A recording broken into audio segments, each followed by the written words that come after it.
Hello everyone, welcome back. Today we're starting a brand new fanfic. Which is What If Naruto Built Harem with Tsume Anko, Part 1. If you enjoy this story, please like the video, subscribe, and let me know in the comments if you want a Part 2. Now, let's begin the fanfic. Most children love their birthdays. They can't wait for their parents, relatives, and friends to give them presents.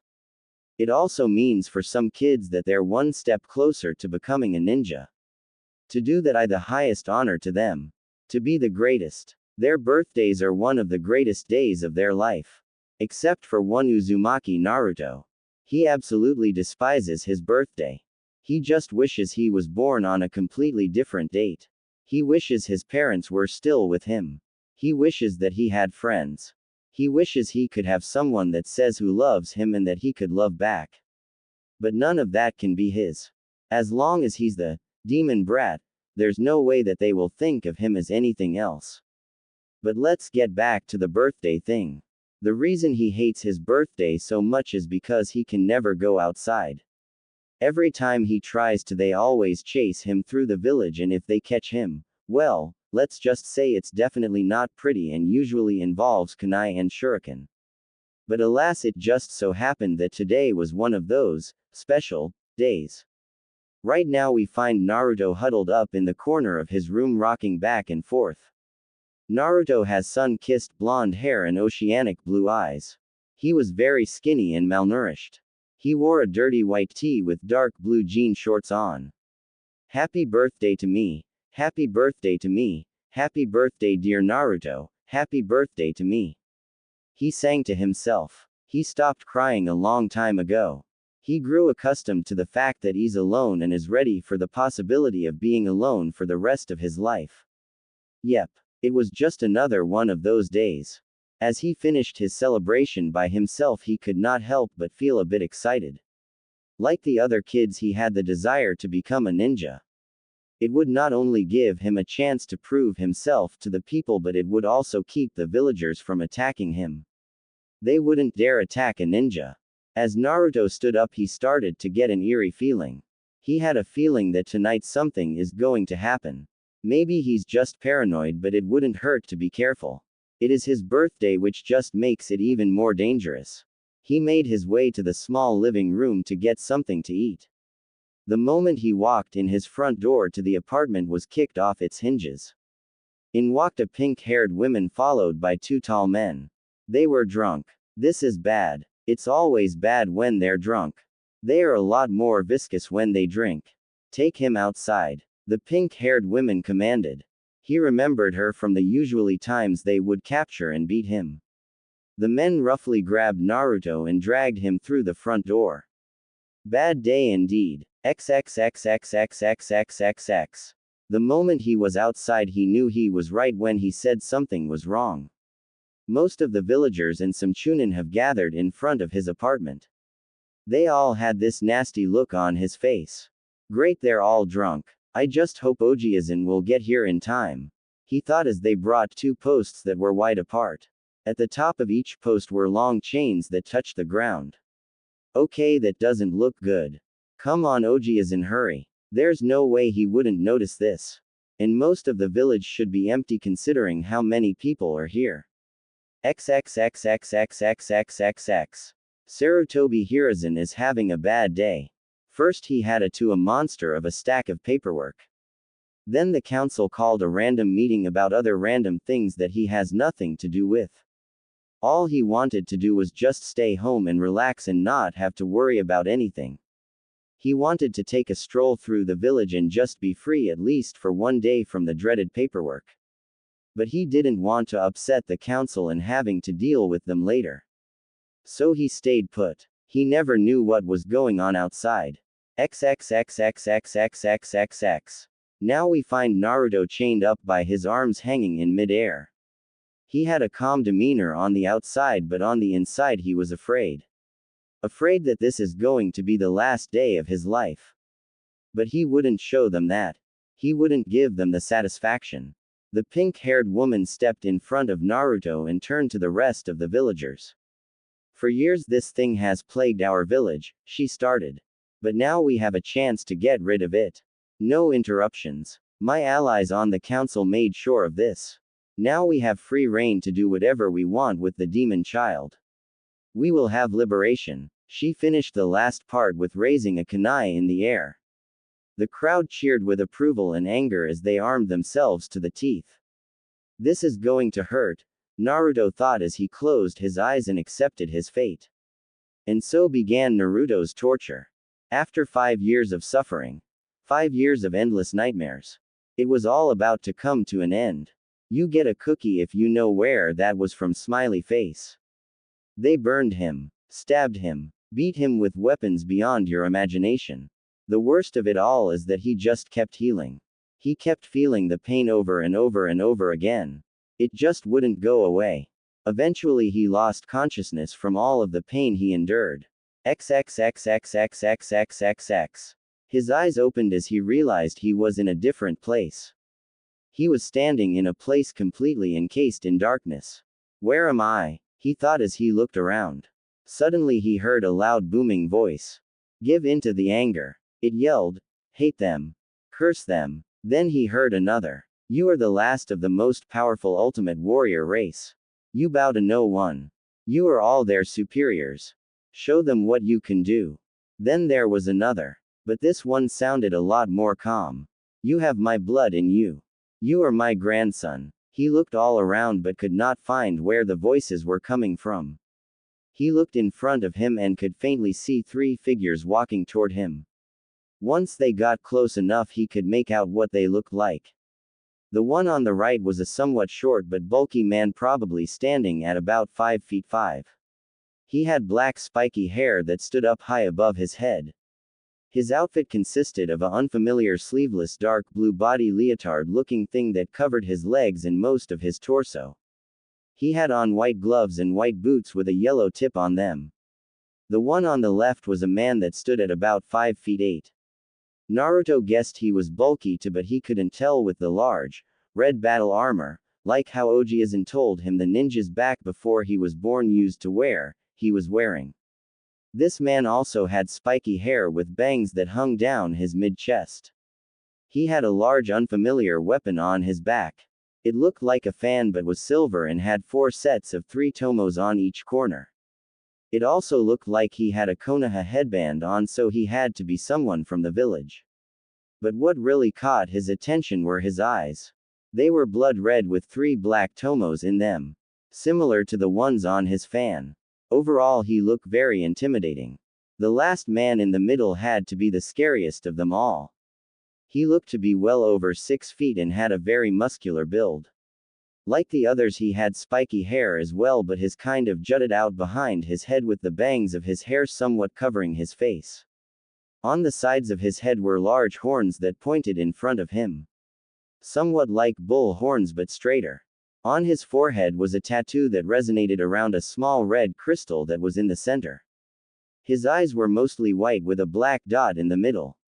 On his chest he adorned a large tattoo covering most of it.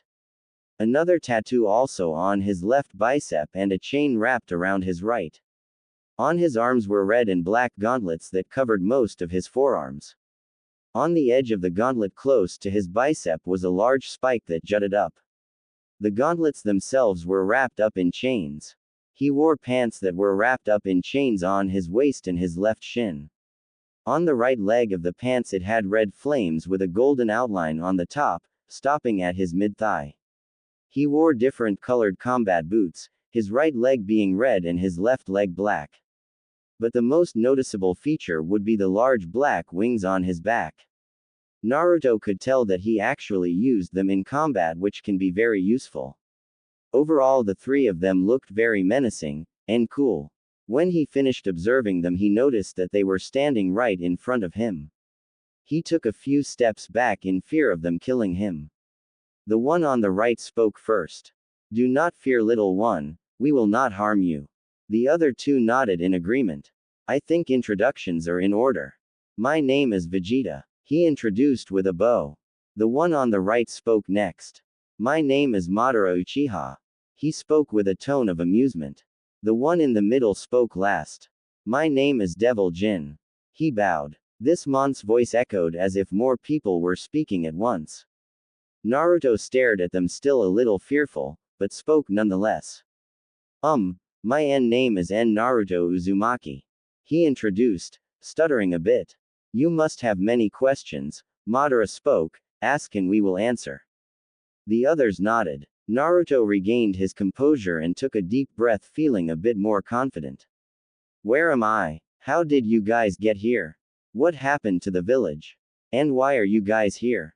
He asked rapidly. They looked at each other and nodded as if they knew exactly what to say.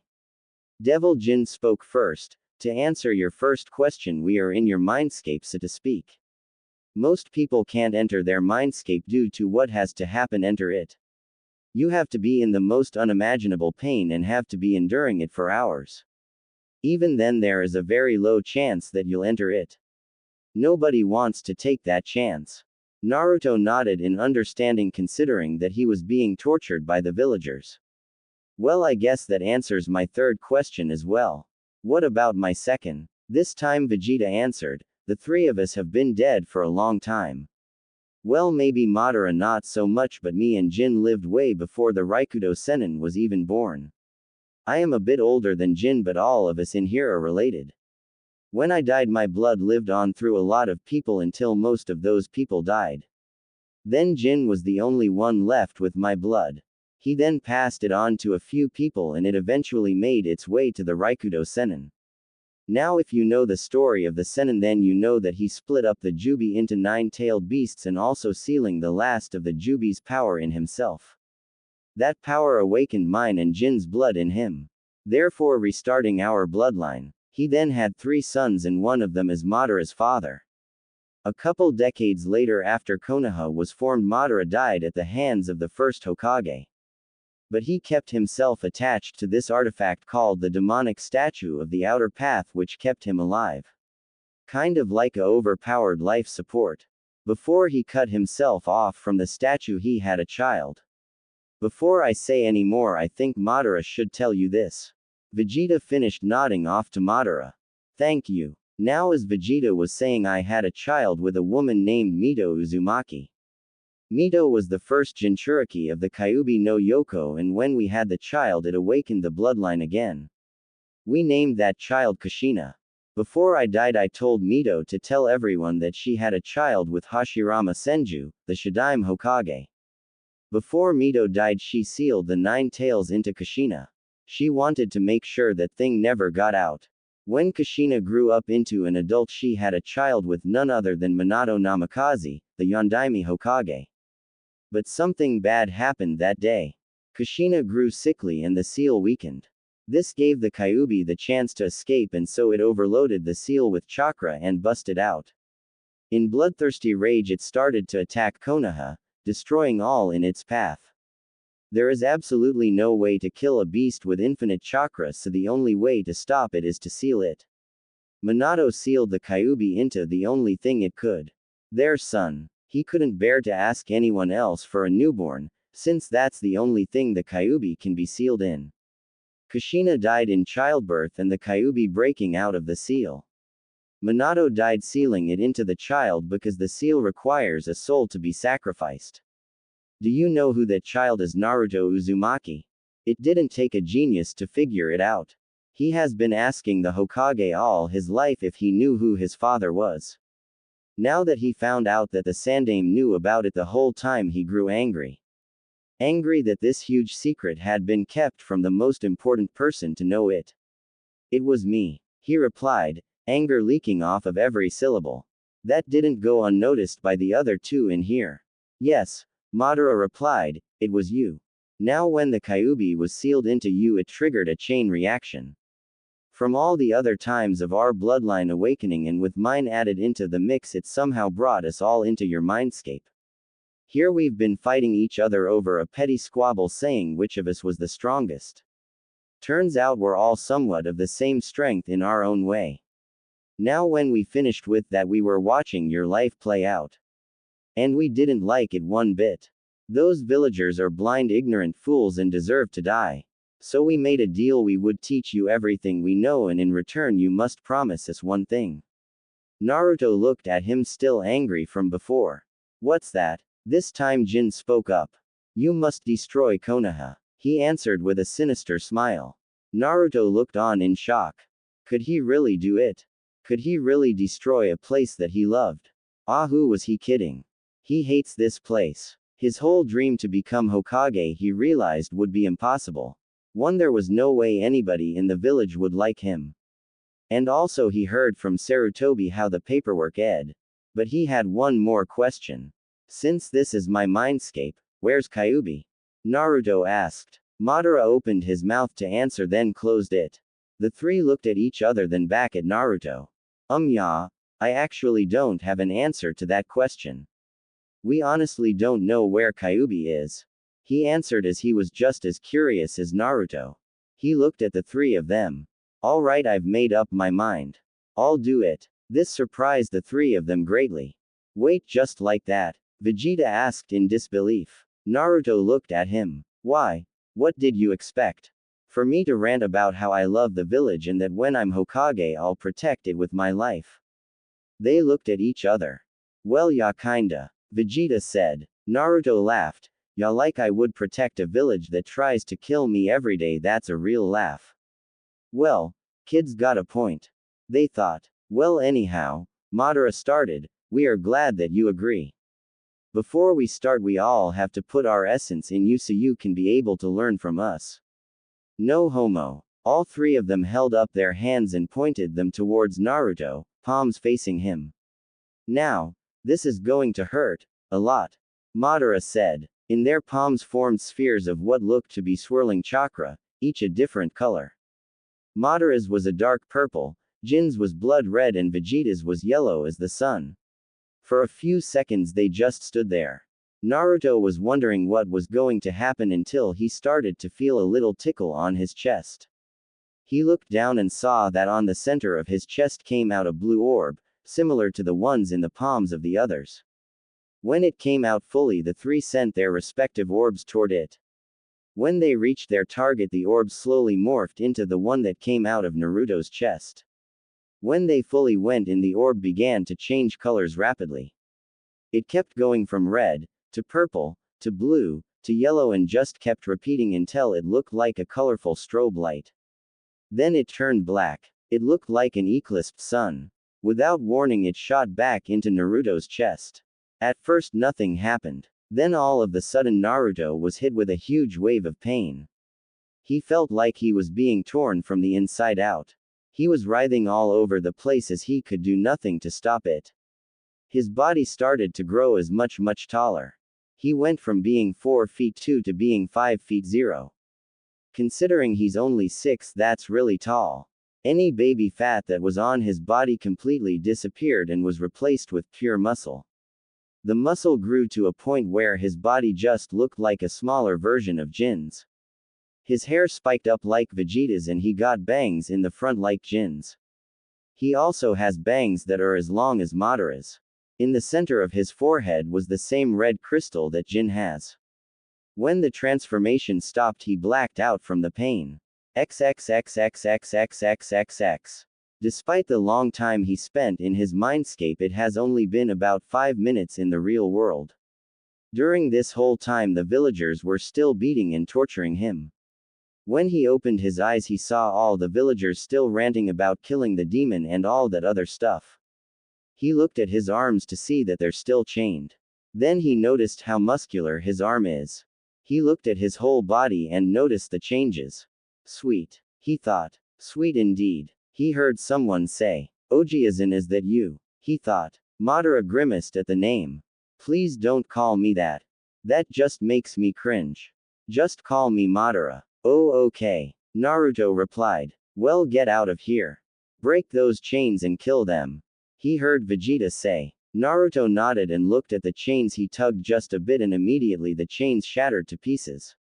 He fell to the ground in a crouched position. The crowd fell silent, too shocked to say anything after seeing a 6-year-old break a steel chain like it was nothing. Naruto looked up at them and they gasped. The pink-haired woman backed up in fear. His eyes, she said fearfully. That's impossible. She finished as she fell in her. Naruto looked at her and everybody else and noticed something. What's all the blue things in them? Those are the chakra networks in their bodies. You've awakened your Sharingan due to having my blood within your body. Oh, that makes sense. Is there a way to turn it off? Naruto wondered. It's cool and all, but those networks look like they can get annoying. For normal Sharingan users, yes, they would be able to turn it on and off manually, but for you, I'm afraid not. You have so much chakra that it's impossible to turn it off. Madara stated with some pride. Oh well, Naruto thought as his attention was brought back to the villagers. He stood up and looked at his hands. He definitely liked the new look.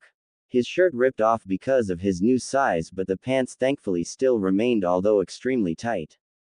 All of the sudden his body started to get a strange purple aura around him.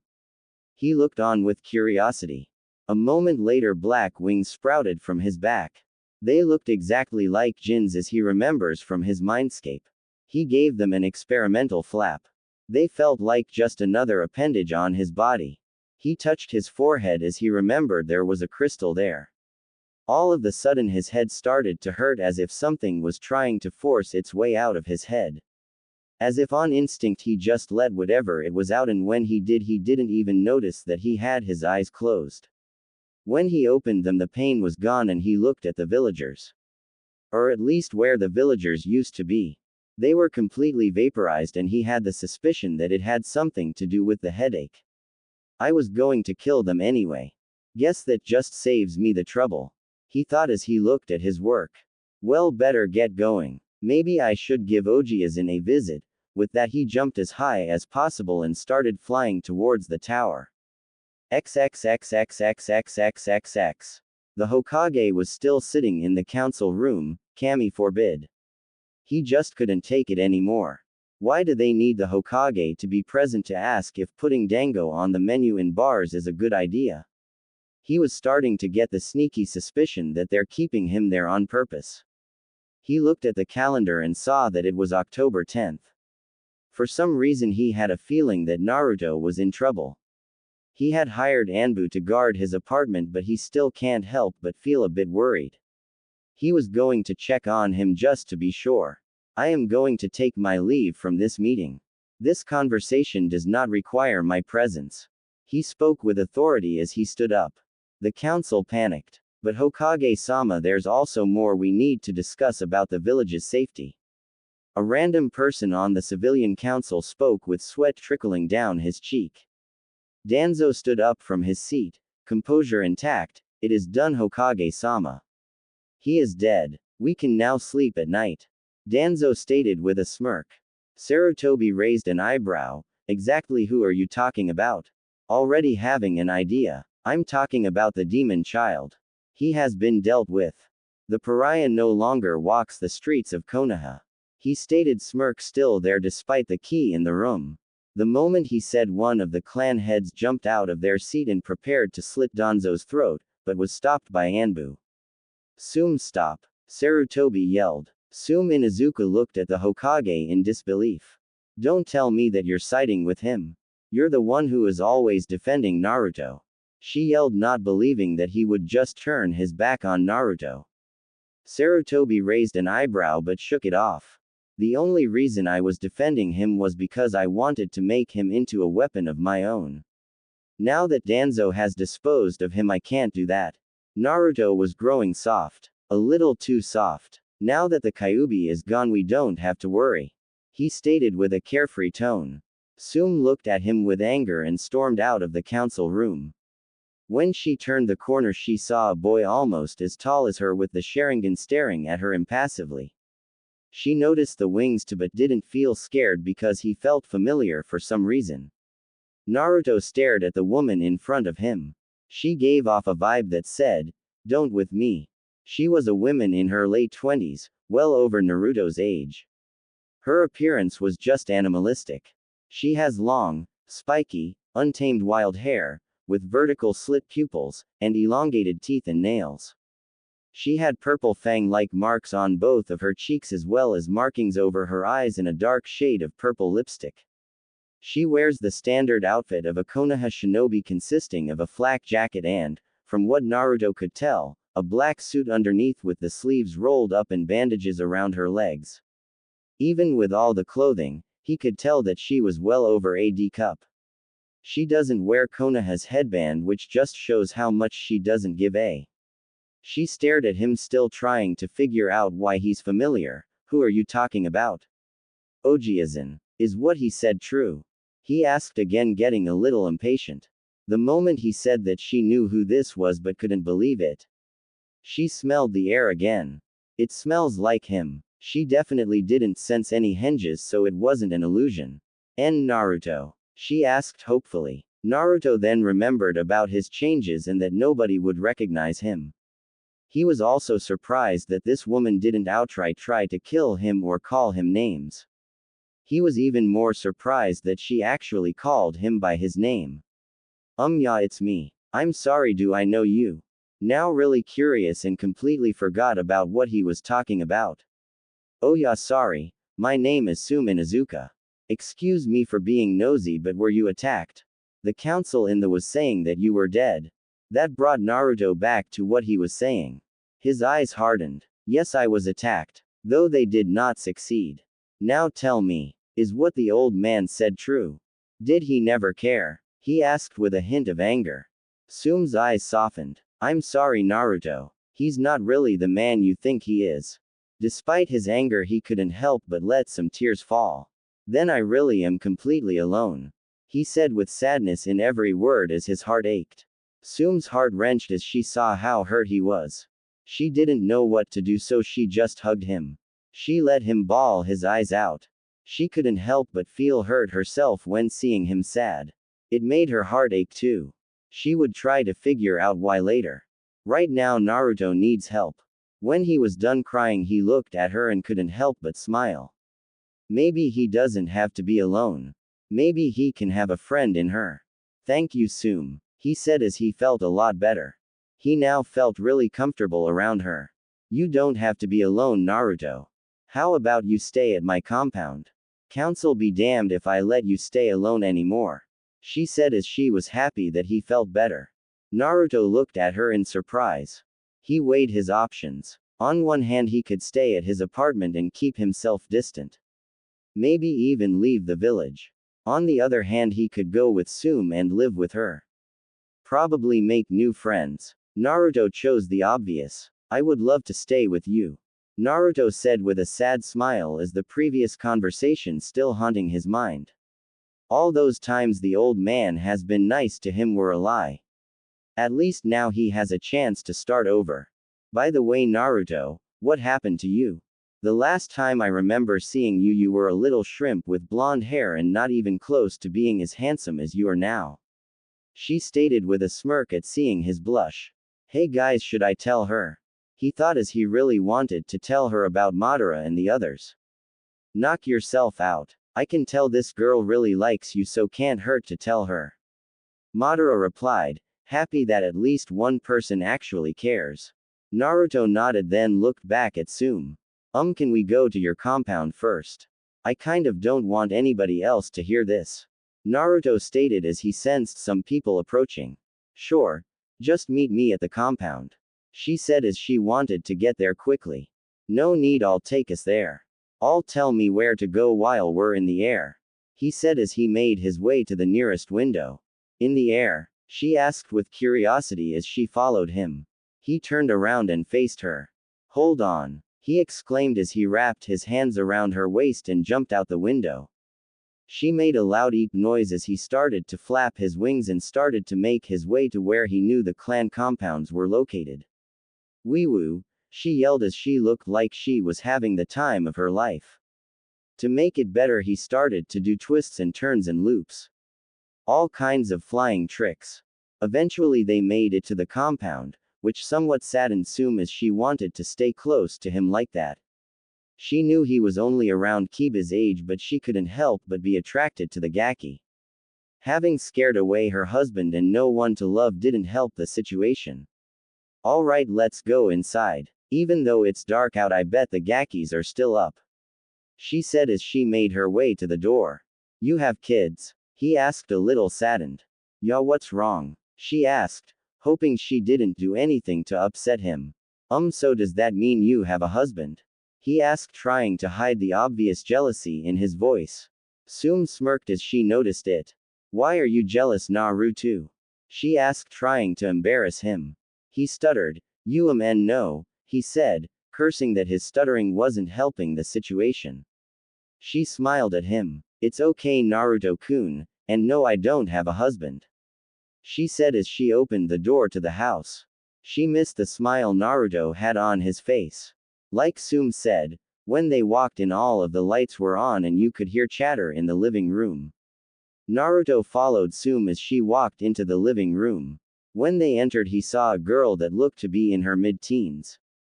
She had brown hair which she wore in a ponytail with 2 locks of hair framing her face and large, black eyes.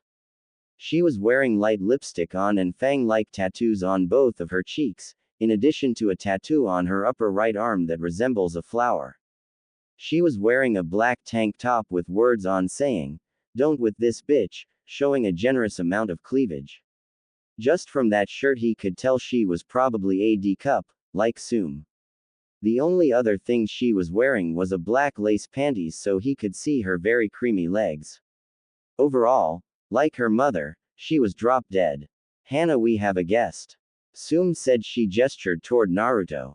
I'm Naruto Uzumaki, nice to meet you, he said, trying to give his best impression but couldn't help but blush due to her clothing. Or lack of clothing. Hana looked up from a book she was reading and stared at Naruto. Mom, what the hell are you talking about?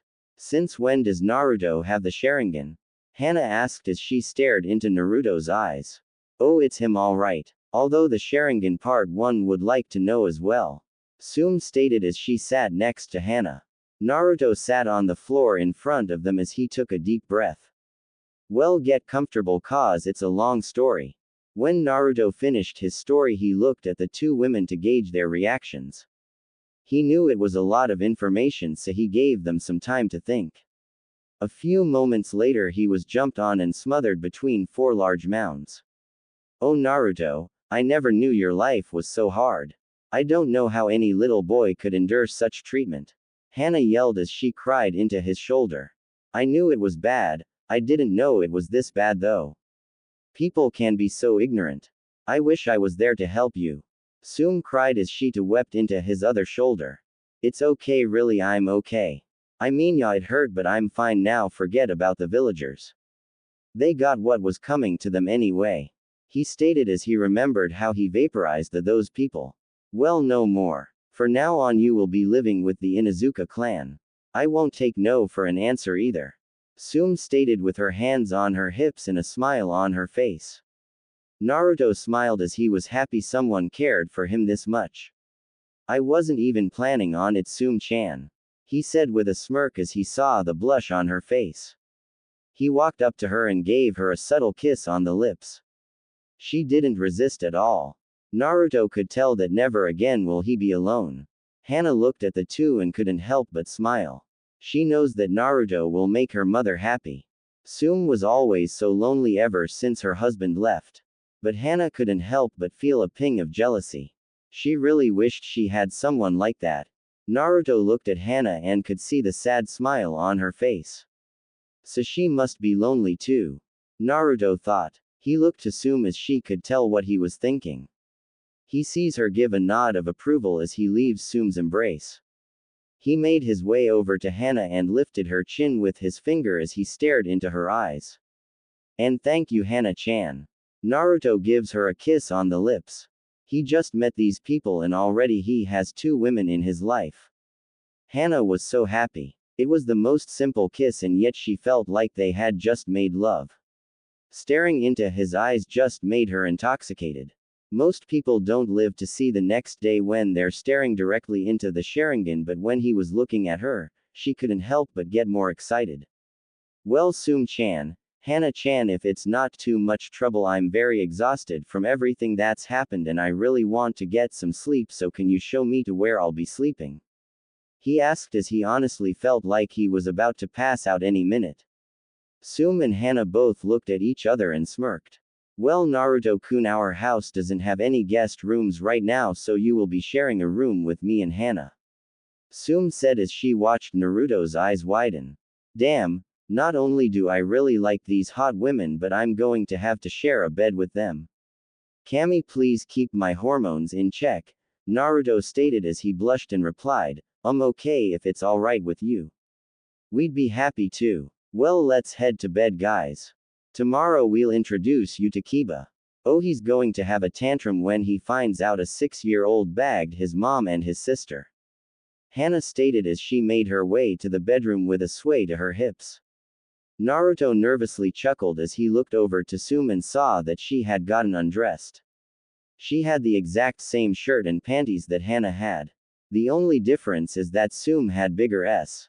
He didn't even bother saying anything as he just went to the bedroom. Entering it, he finds Hana waiting there with a smile on her face. He blushes and just lays on the bed next to her. Tsume joins them with her being on his left and Hana on his right. He wrapped his arms over them as he smiled. His wings instinctively wrapped around them, protecting them as they would their owner. Well, life is great, he thought before he closed his eyes and drifted into a peaceful slumber. Naruto opened his eyes and sat up. He looked at the two women in the bed and wondered if he's met them before. Surely he would remember their faces. Trying not to dwell on the past, Naruto got up and stretched. Alright guys, when do we start training? He thought as he was eager to get strong. Whenever you'd like. There is a place somewhat close to this village called a hyperbolic time chamber. A year spent in this place is like one day in the real world. You also age as you would in the real world. Vegeta said as he remembered how he, Kakarot, Trunks and Gohan trained in it before the fight with Cell.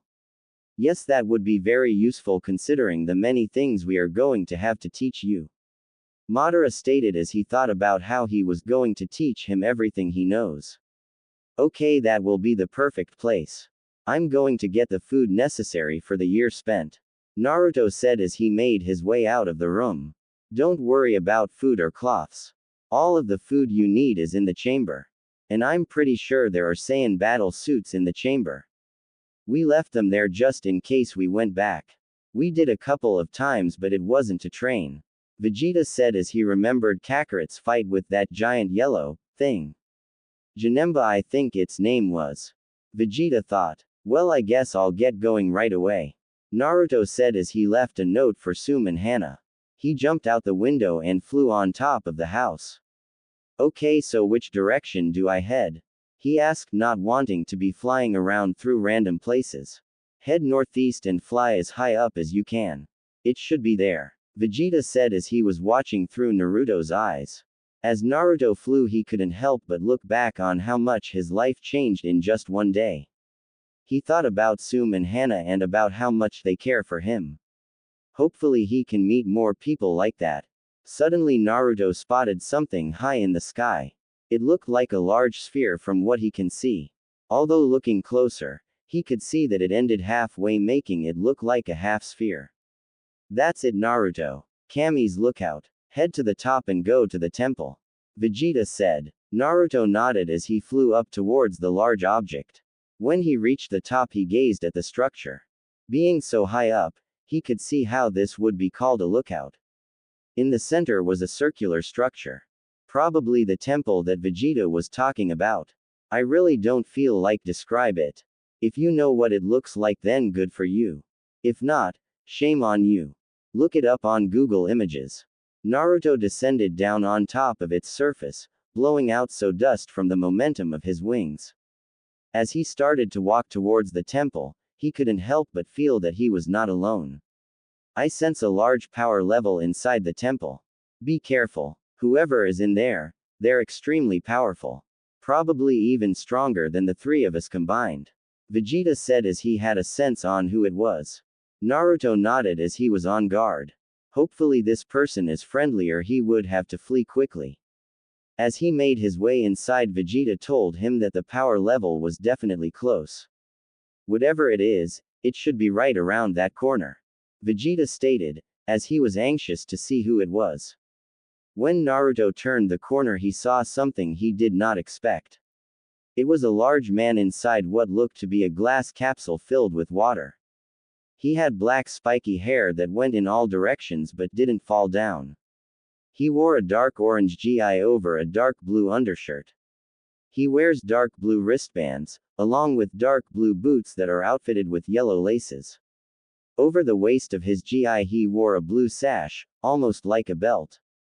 I know this isn't the future Goku look, but I like his DBZ look better. I can't believe it. Vegeta exclaimed as he was looking through Naruto's eyes. What? Who is this? Naruto asked as he approached the capsule. This man has been my rival for years and I was never able to surpass him. His name is Kakarot, but everyone on Earth calls him Goku. Although I have no idea how he survived all these years.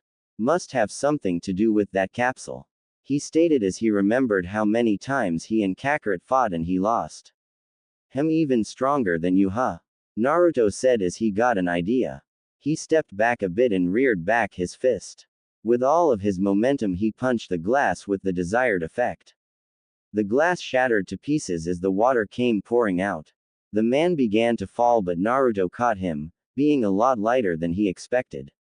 A few seconds later Goku came to as he opened his eyes and took in his surroundings.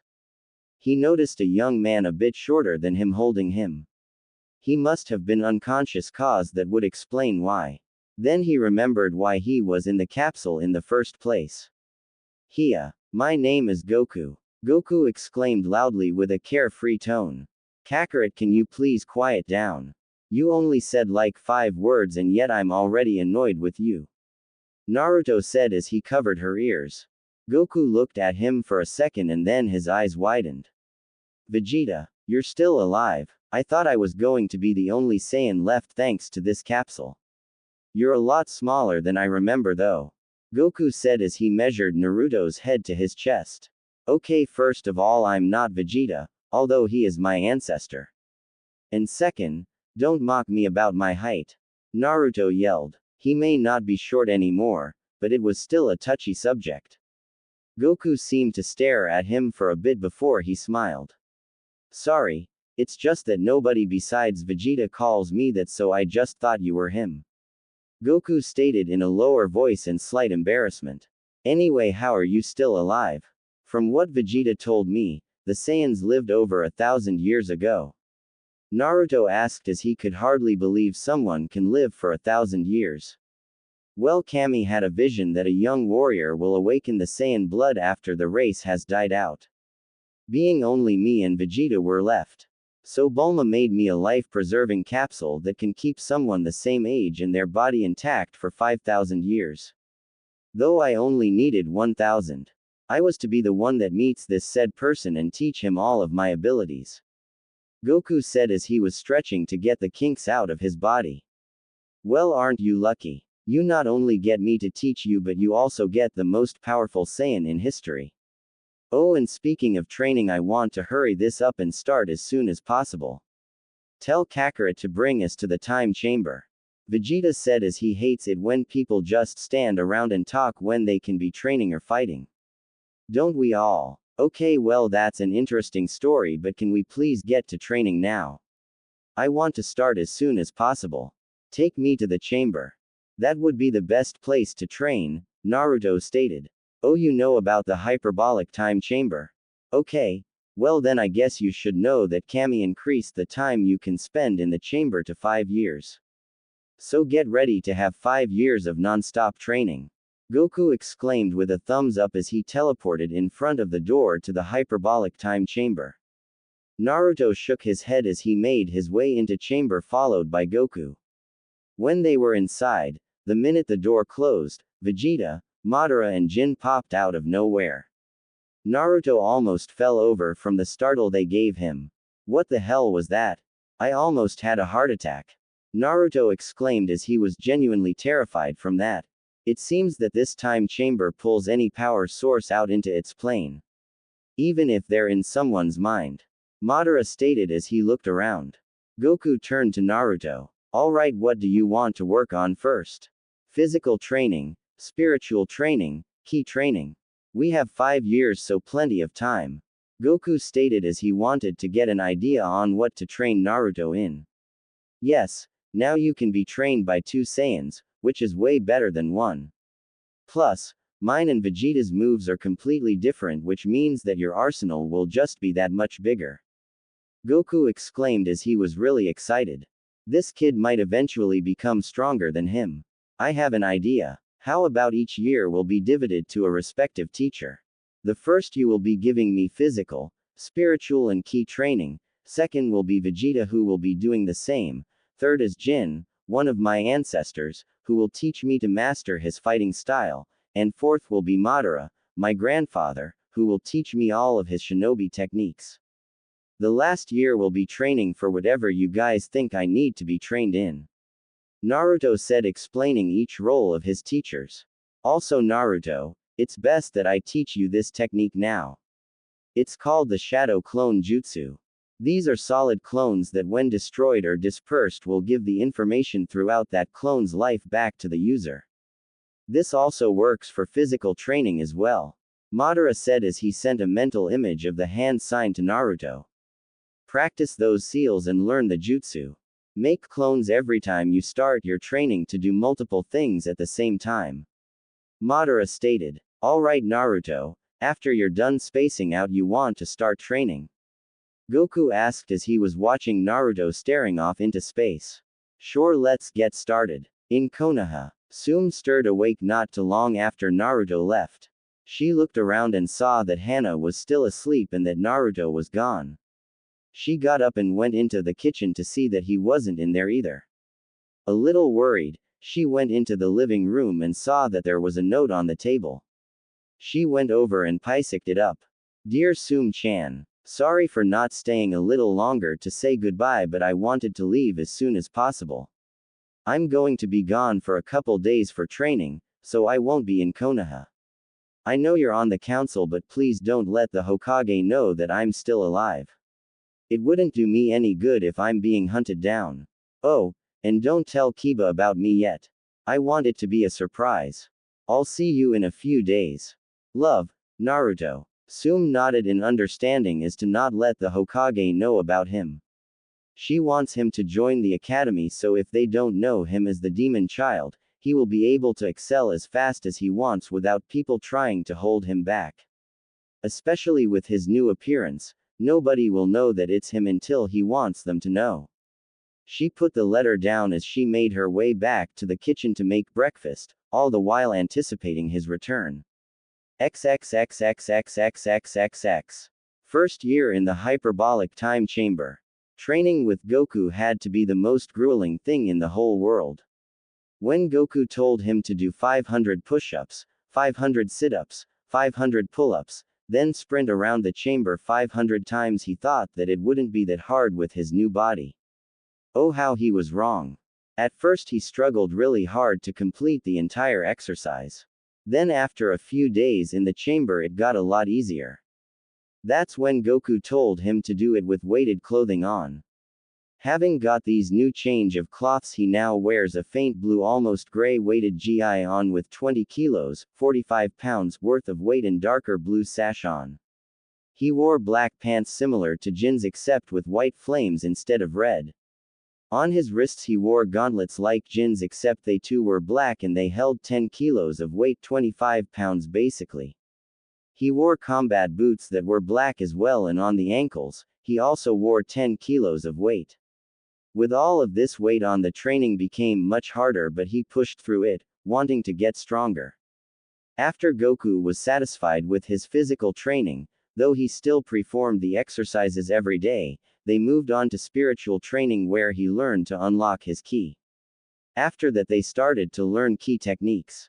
When Naruto first performed the Kamehameha, it was a lot different than Goku's. His was black while Goku's was blue. His first time was about as big as Gohan's Super Saiyan 2 Kamehameha. So Goku taught him how to control it and tone down the amount of power he puts into it. Goku also taught him the Kaioken, which increases the user's speed and strength. Somewhat like the 8 gates except without the dire consequences of going full power, though Goku told him to stop at Kaioken X10 unless he needed to. Goku taught him the instant transmission, healing, and the spirit bomb thought he may not use that very often since it takes so long to make it. Goku also taught him the afterimage technique, which he found to be extremely useful. At the end of the year, Naruto was able to do about 10,000 push-ups, sit-ups, pull-ups and laps, all while wearing about 500 kilos, 1,000 pounds, and I know that's pretty ridiculous, but it's my story, so I don't give a in total on his body. Second year in the hyperbolic time chamber. The second year was very exciting for Naruto. It was all about learning key techniques. And Vegeta had a whole lot of them. One of his, and also Vegeta's, favorite moves he learned was the Bang Beam. All he does is point his index finger out and his thumb up and raise his arm as if he's firing a gun. Ninjas don't use guns, but he liked the concept of the move. He also learned other techniques like dirty fireworks, big bang attacks, Gaelic gun, double Gaelic gun, energy rings, explosive wave, maximum flasher, final flash, galaxy breaker, the list goes on.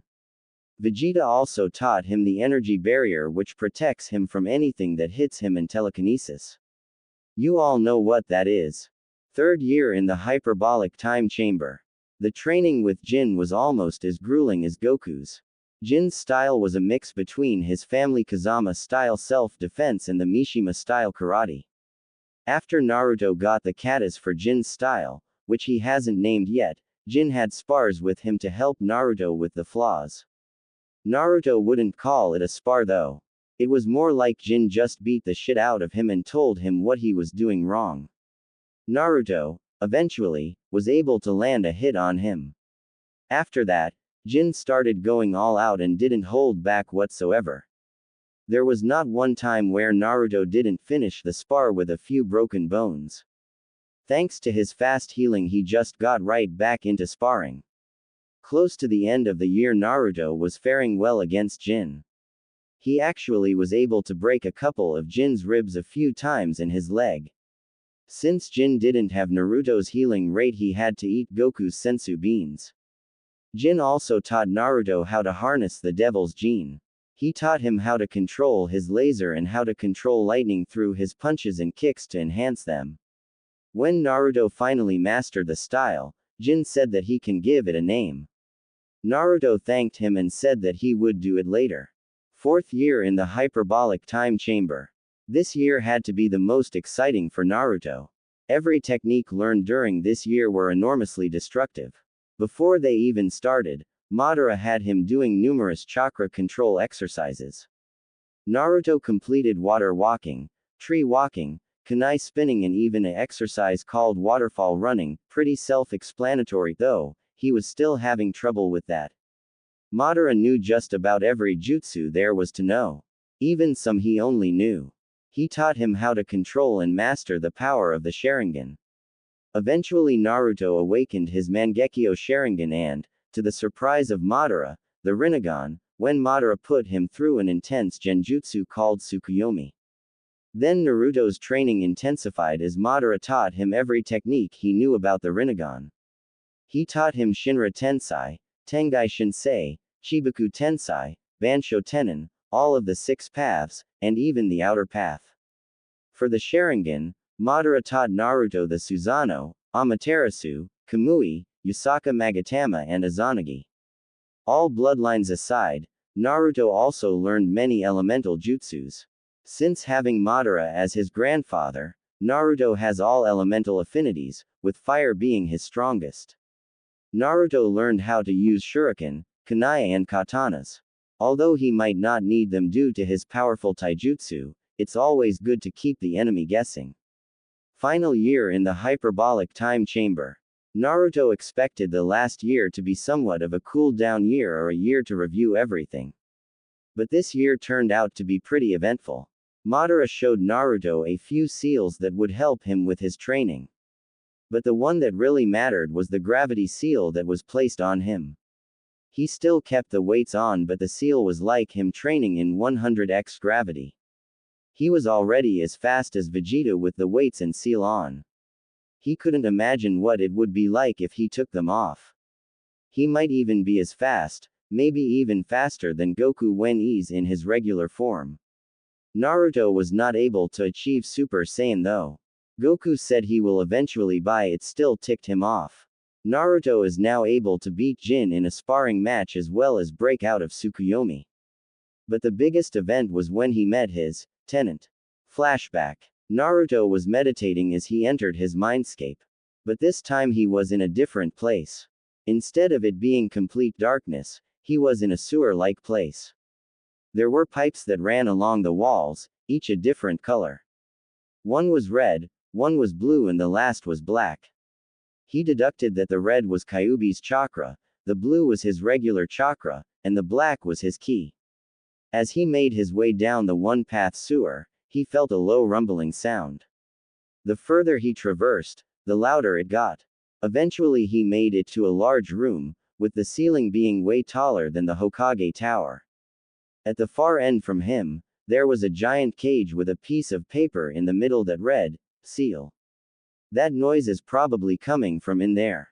Must be the Kyuubi, he concluded as he walked closer to the cage till he was just in front of the bars. Well, now or never, Naruto thought as he stepped through the bars and entered the cage. When he stepped in, his hair was somewhat pushed back by some wind. Then it died down. Then it was pushed back again. Is it sleeping? Naruto thought as he never would have guessed that the Kyuubi would be sleeping. He got close enough so that he could see the outline of the Kyuubi's head. I might regret this later. Hey sleepy head, wake up. Naruto said softly as he tapped Kyuubi's nose. The large fox began to stir and as it did, torches simultaneously lit up the cage. Kyuubi opened up its large red eyes as it looked at its surroundings before noticing Naruto in front of it. Ah, so the warden finally graces me with his presence. Why exactly did you come here? Kyuubi asked as it saw no reason for Naruto to be here. Well, I guess you can say that I wanted to form a mutual relationship. You've been inside me for years, so I felt it rude that I haven't talked to you once. Naruto said with sincerity. Kyuubi sighed as it relaxed again. Well, then I might as well get comfortable. Kid, you seem alright. And if it's worth anything, I'm sorry. Kyuubi said as it remembered all the torture Naruto received from those ignorant villagers. You don't have to apologize, Naruto said as he sat down cross-legged. It's not your fault that the villagers can't tell the difference between the demon and its container. Let the villagers damn themselves, because when I'm strong enough, this village will burn. Naruto said as he remembered his promise he gave to Madara and the others. I like your attitude, kid. Tell you what, I'll keep giving you more yukai to make you stronger, and I'll even teach you some techniques. Kyuubi said as it wanted Konoha to burn just as much as Naruto did. Okay, but what's the catch? Naruto asked as he didn't believe that Kyuubi would just give away its chakra, even though they have the same motive. You're a smart one, aren't you? The catch is, Kyuubi began before it was encased in a red light. Naruto had to cover his eyes as the light was really bright. When he could see that the light died down, he put his arm down. What stood in front of him was probably the most drop-dead gorgeous woman he has ever seen. She had long red hair that went down to her mid-back with a pair of fox ears sticking out of her head. She also had the same whisker marks that Naruto has, just more defined. She wore a small red dress that showed a generous amount of cleavage along with red sleeves to match. She was easily a D cup, maybe even bigger than Tsume's, but all he knew is that they were big.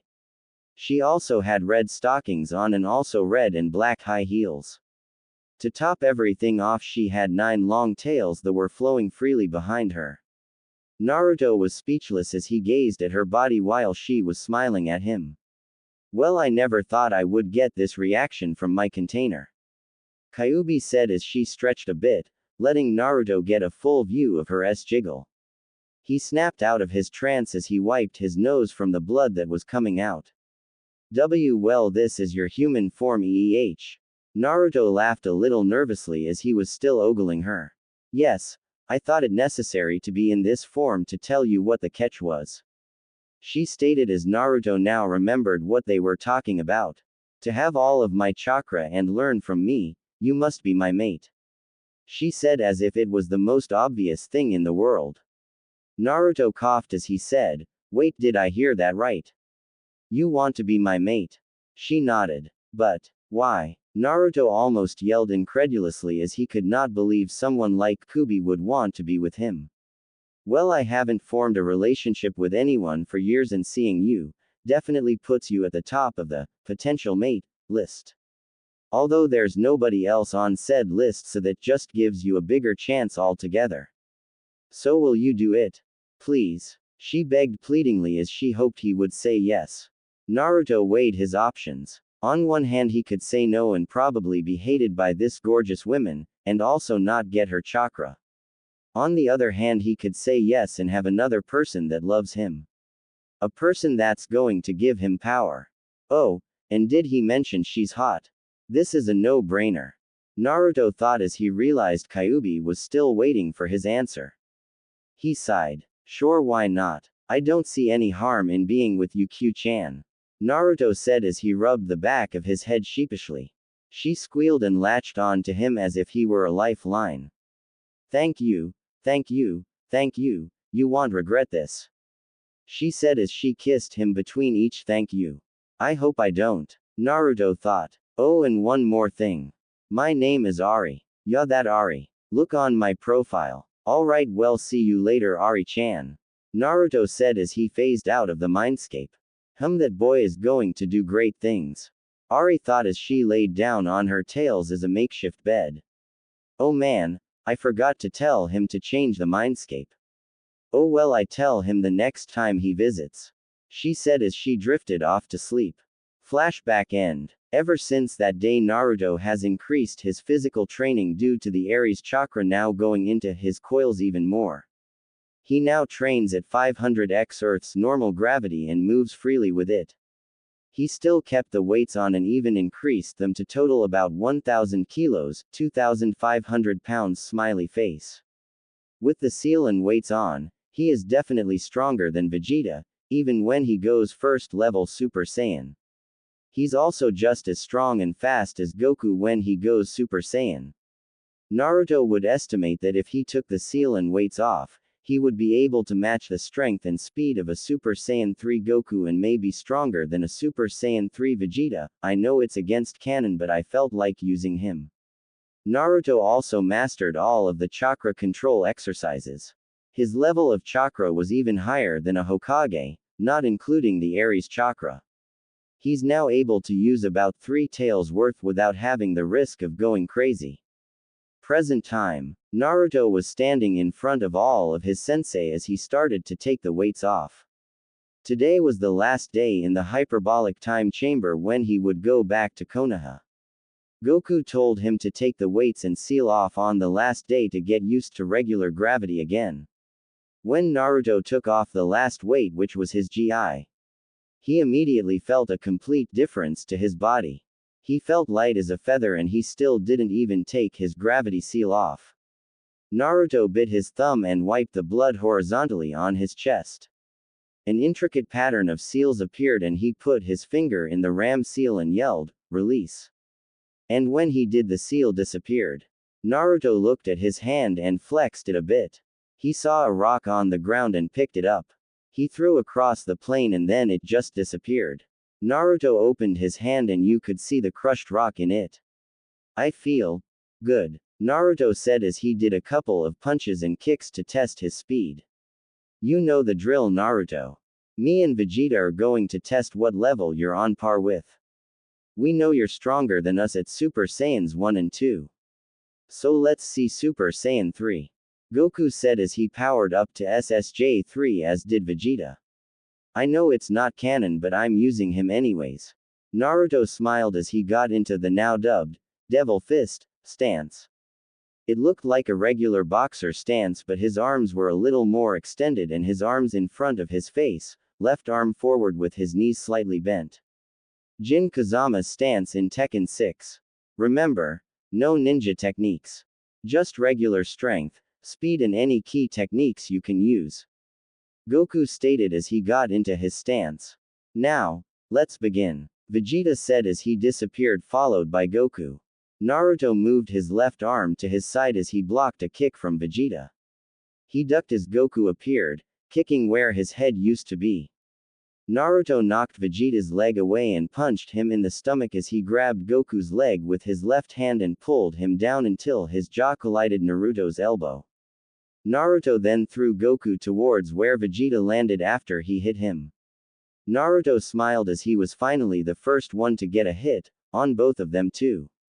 Then his eyes narrowed as he saw that they weren't there. Before he knew it, a fist collided with his stomach.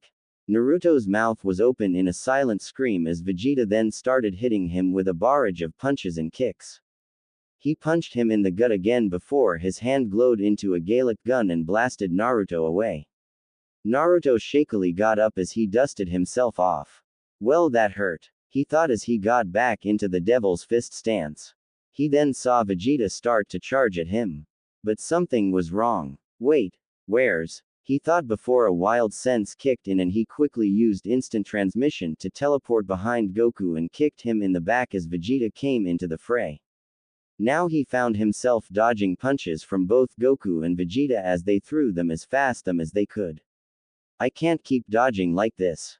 I have to step it up a notch. Naruto thought as he yelled. Kaioken. Red fire surrounded him as he started to retaliate. He grabbed onto Vegeta's right arm with his left as he span around and kicked Goku in the face.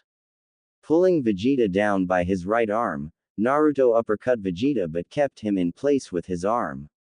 He then punched him in the face again and let his arm go as Vegeta staggered. Naruto then moved to the side as he span and kicked a charging Goku in the back of the head as he went flying. Naruto then charged in under him and threw his leg up as he kicked him in the gut. He flew up as Goku was still a bit dazed and drop-kicked him in the back as Goku went flying towards the ground. Naruto then powered up a ki blast and shot it towards Goku's descending form, causing a small explosion. From behind him, Vegeta charged up a maximum flasher and blasted it towards Naruto. Naruto turned around as he sensed something coming towards him but was too late as the blast hit him square in the chest and sent him flying right into Goku's knee, who had recovered from Naruto's previous onslaught. Naruto grunted as Goku moved in front of him and kicked him in the back, making him go flying in the air. Goku then I'm going to call instant transmission that sometimes, behind Naruto and kicked him in the back of the head, making him spin towards Goku again and drop-kicked him so he would hit the ground harder. When Naruto finally fell, Goku appeared right in front of him and charged a Kamehameha with his right hand right in front of Naruto's face. Not wanting to meet this technique at such close range, Naruto struggled painfully and used instant transmission to teleport behind Vegeta, who was watching Naruto get his kicked and drop-kicked him with as much power as he can muster. Vegeta went flying and ended up hitting into Goku as they went tumbling a few feet. Naruto put his hands in a familiar position. Ka, me, ha, me. Naruto began as the black orb formed in his hands. Goku and Vegeta both got up as they saw what Naruto was doing. Vegeta spread his arms as yellow orbs covered in electricity appeared in both hands. Goku as well started to form his own Kamehameha wave. Ha! Naruto yelled as he fired his blast towards Goku and Vegeta. Final flash. Vegeta yelled as he brought both hands together and fired his blast towards Naruto's. Ha! Goku doing the same. Goku and Vegeta's blast both merged together, creating a large green blast as it smashed into Naruto's black Kamehameha. The blasts being so strong it created a large half-green half-blue sphere in midair. Slowly green started to overtake the ball as Goku and Vegeta's blasts were stronger. Naruto grunted. It's too strong. I didn't anticipate the fact that they would merge. If I don't do something quick, that thing is going to hit me directly. I guess I have to use it. Naruto thought as he began to yell and his body started to get more defined and larger than it already is. Kaioken. Times 10. Naruto yelled as his body was encased in red fire again and his hair turned red. A large surge went through his Kamehameha as Naruto's wave began to overpower Goku's and Vegeta's combined power. Goku and Vegeta both yelled as they too struggled to overpower Naruto's blast. Wow, he's really strong. To be able to maintain a 10x Kaioken Kamehameha, while trying to overpower both me and Vegeta. This kid is crazy. Thought as Naruto was still overpowering them. Darn it, I will not be overpowered by him. Especially when I'm using my strongest attack. Alright, that's it. I'm going all out. I can't believe he's making me do this. Vegeta thought as he yelled again and pushed almost all of his power into the blast. Vegeta, what are you doing? You're using too much power. He may not be able to handle it. Goku yelled as he didn't think Vegeta would actually try to kill Naruto. Shut up, Kakarot. I know what I'm doing. Sometimes you have to push a Saiyan past his limits in order for him to get stronger. Vegeta yelled as he kept pushing his power into the blast. Fine. Goku said as he yelled and started to push in his power as well. Naruto's arms started to hurt as he felt the pressure of their combined power and the Kaioken start to take effect on him. Alright, I have to step it up again. Sorry, Kakarot, but I would say this situation definitely calls for some drastic measures. Naruto thought, forgetting that this was supposed to be a friendly spar. Naruto's body started to get even bigger as the red fire intensified. Kaioken times 20. Naruto yelled as he pushed every ounce of power he had into his Kamehameha. Immediately the large sphere was completely encased in black as Naruto won their fight for power and a large explosion blew Goku and Vegeta away. Naruto panted as he looked at the crater that the explosion created and dropped down to one knee in exhaustion and pain as using a Kaioken at 20x really took a toll on his body as he had no more energy left. He looked up and saw a battered Goku and Vegeta walking towards him, their cloths almost completely ripped off. Well, I couldn't have done it better myself. Goku said as he staggered a bit. Pretty exhausted after taking a hit from that blast. And you didn't trust me, Kakarot. Vegeta said as he grinned at Goku. What are you talking about? Naruto asked as he didn't know what was going on. Well, it was genius's here idea to have us use all our power in the blast. That's why you had so much trouble. Goku stated as he pulled out 2 senzu beans and handed the other one to Vegeta. Naruto stood up as Aries' healing factor kicked in and he already almost felt as good as new. Hey, you guys are crazy. Naruto said as went back to the time chamber or home base, as he called it. He walked in and greeted both Madara and Jin. So Naruto, how'd it go? I didn't see much from here but I did see a very large explosion.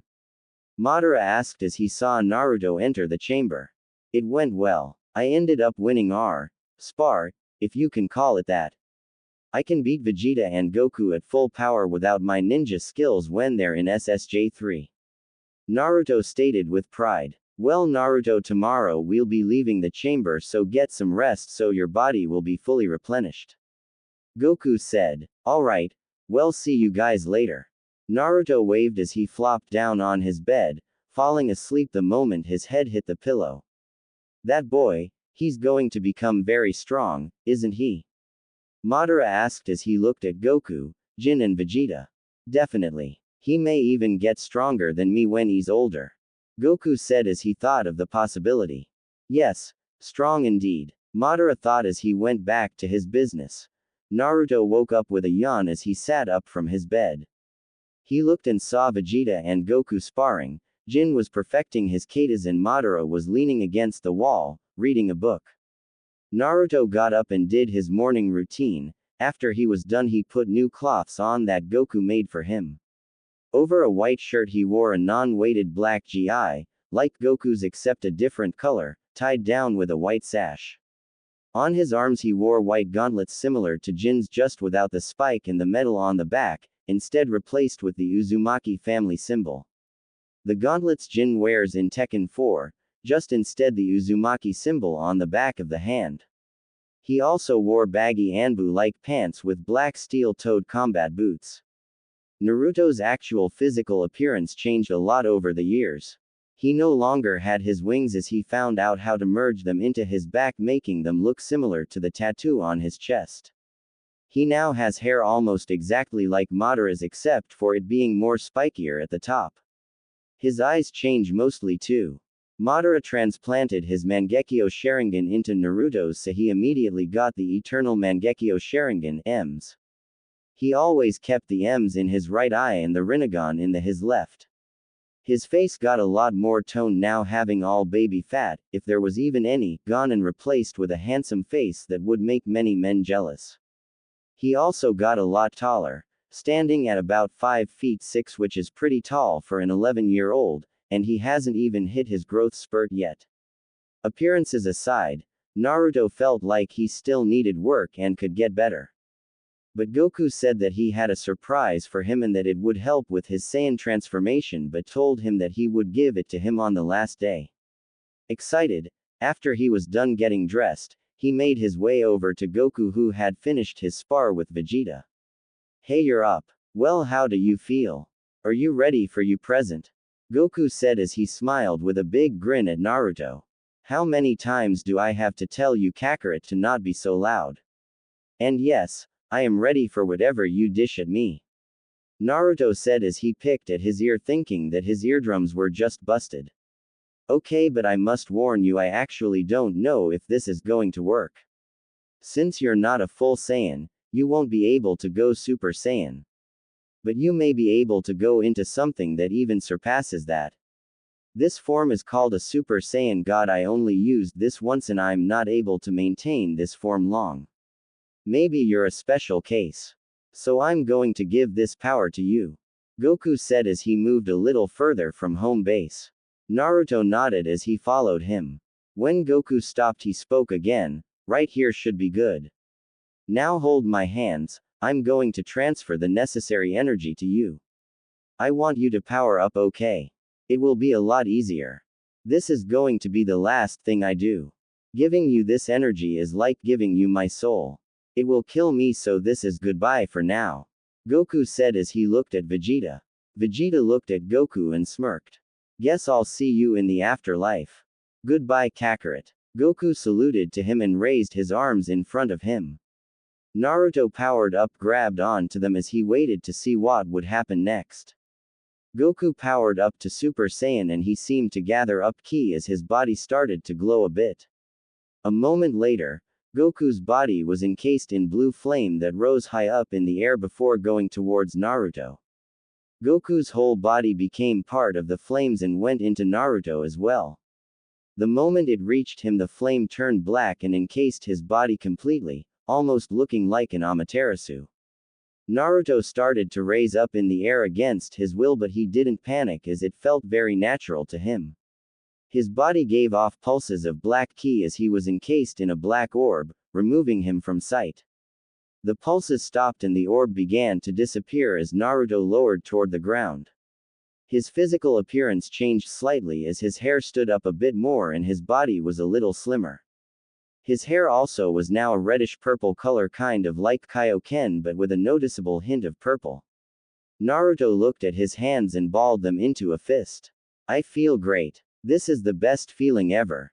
"What is this?" "He just gave you the power essence of 6 pure-hearted, which is the only way to reach this level of power. It is beyond the power of a Super Saiyan, but he wasn't able to keep the transformation for long due to his body not being able to handle it.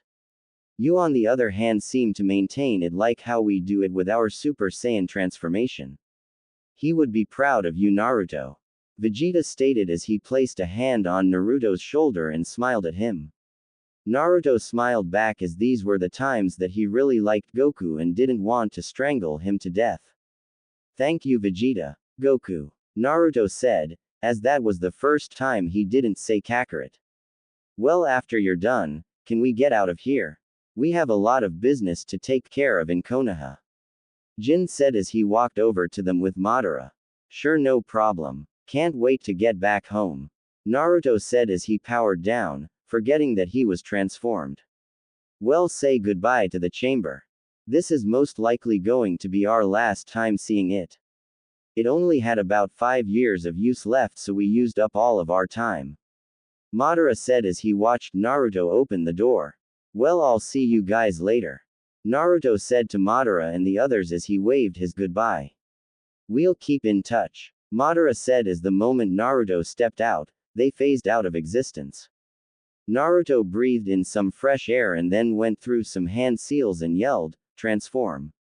His body was encased with smoke, and when the smoke cleared, it revealed a 5 feet younger looking Naruto. He still had the same outfit on, he just looked younger and was shorter. He also hanged his eyes so they didn't show the Sharingan or Rinnegan. Also, the crystal from his forehead was removed as well. Alright, later time chamber, Naruto said as he blasted off towards Konoha. When he got close, he landed and started to walk the rest of the way. Konoha. On the bright sunny day, hovering over Konoha, 2 Chunin guards were bored out of their minds. Nothing, and they literally mean nothing, has happened at all. Not even visits or teams coming back from missions. Absolutely nothing. Man, I want some action. Why are we the ones that always have to get with guard duty? The first Chunin exclaimed as he threw his hands up in exaggeration. Shut up, Azumo. I hate it just as much as you do, but it makes it even more annoying for me to have to listen to you complain all the time. Starting to give me a headache. The second said as he rubbing his head in faint pain. Ah, but Kotetsu. He cut himself off as he spotted a small figure approaching. They both straightened up as the figure got in front of them. Halt, state your business, Kotetsu demanded. My name is Kazuya Mishima. I am here seeking refuge as I have no place to live, Naruto said as he thanked Jin for the alias. Alright, an escort will take you to the Hokage Tower. He will address the situation, Kotetsu said as he did a strange whistle and a familiar female appeared in a standard Junin outfit. Tsume-chan, Naruto thought, but kept his composure though he couldn't fight down the blush that appeared on his face. Tsume-san, escort him the Hokage Tower, Kotetsu told her as he motioned towards Naruto. Are you trying to order me around, punk? Tsume asked as she gave Kotetsu a look. He started sweating. No ma'am. Would you please so kindly escort these 2 gentlemen to the tower? That's more like it. And as a matter of fact, I will. Thank you for asking so nicely, she said with a smirk as she motioned for Naruto to follow her, now noticing his blush. Do I know you? Tsume asked as she looked at Naruto confused cause she thought she's seen this guy before. It's me, Tsume-chan, Naruto said with a smile. Tsume's eyes widened as she gave him a big hug. Naruto-kun. Oh, it's been so long. How have you been? Tsume asked as she was hugging him between her large mounds. First of all, I can't breath, he said as she noticed his face being smothered. Second, I'm Kazuya to the public for now.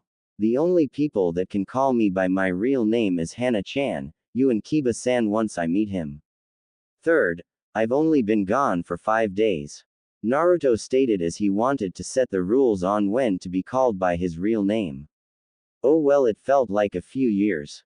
Oh yeah, and the academy starts in a few days, so you're right on time. It's good that you came early. Now you can meet Kiba early, hopefully bond with him. It's always good to have a friend already before the first year. Tsume said as she wanted Naruto to make friends with people his own age, that's in the academy now. Yeah well, let me get instated with the Hokage first. Then we'll go to the compound, Naruto said as he wanted to get this over with. His expression became emotionless as they made it to the Hokage Tower.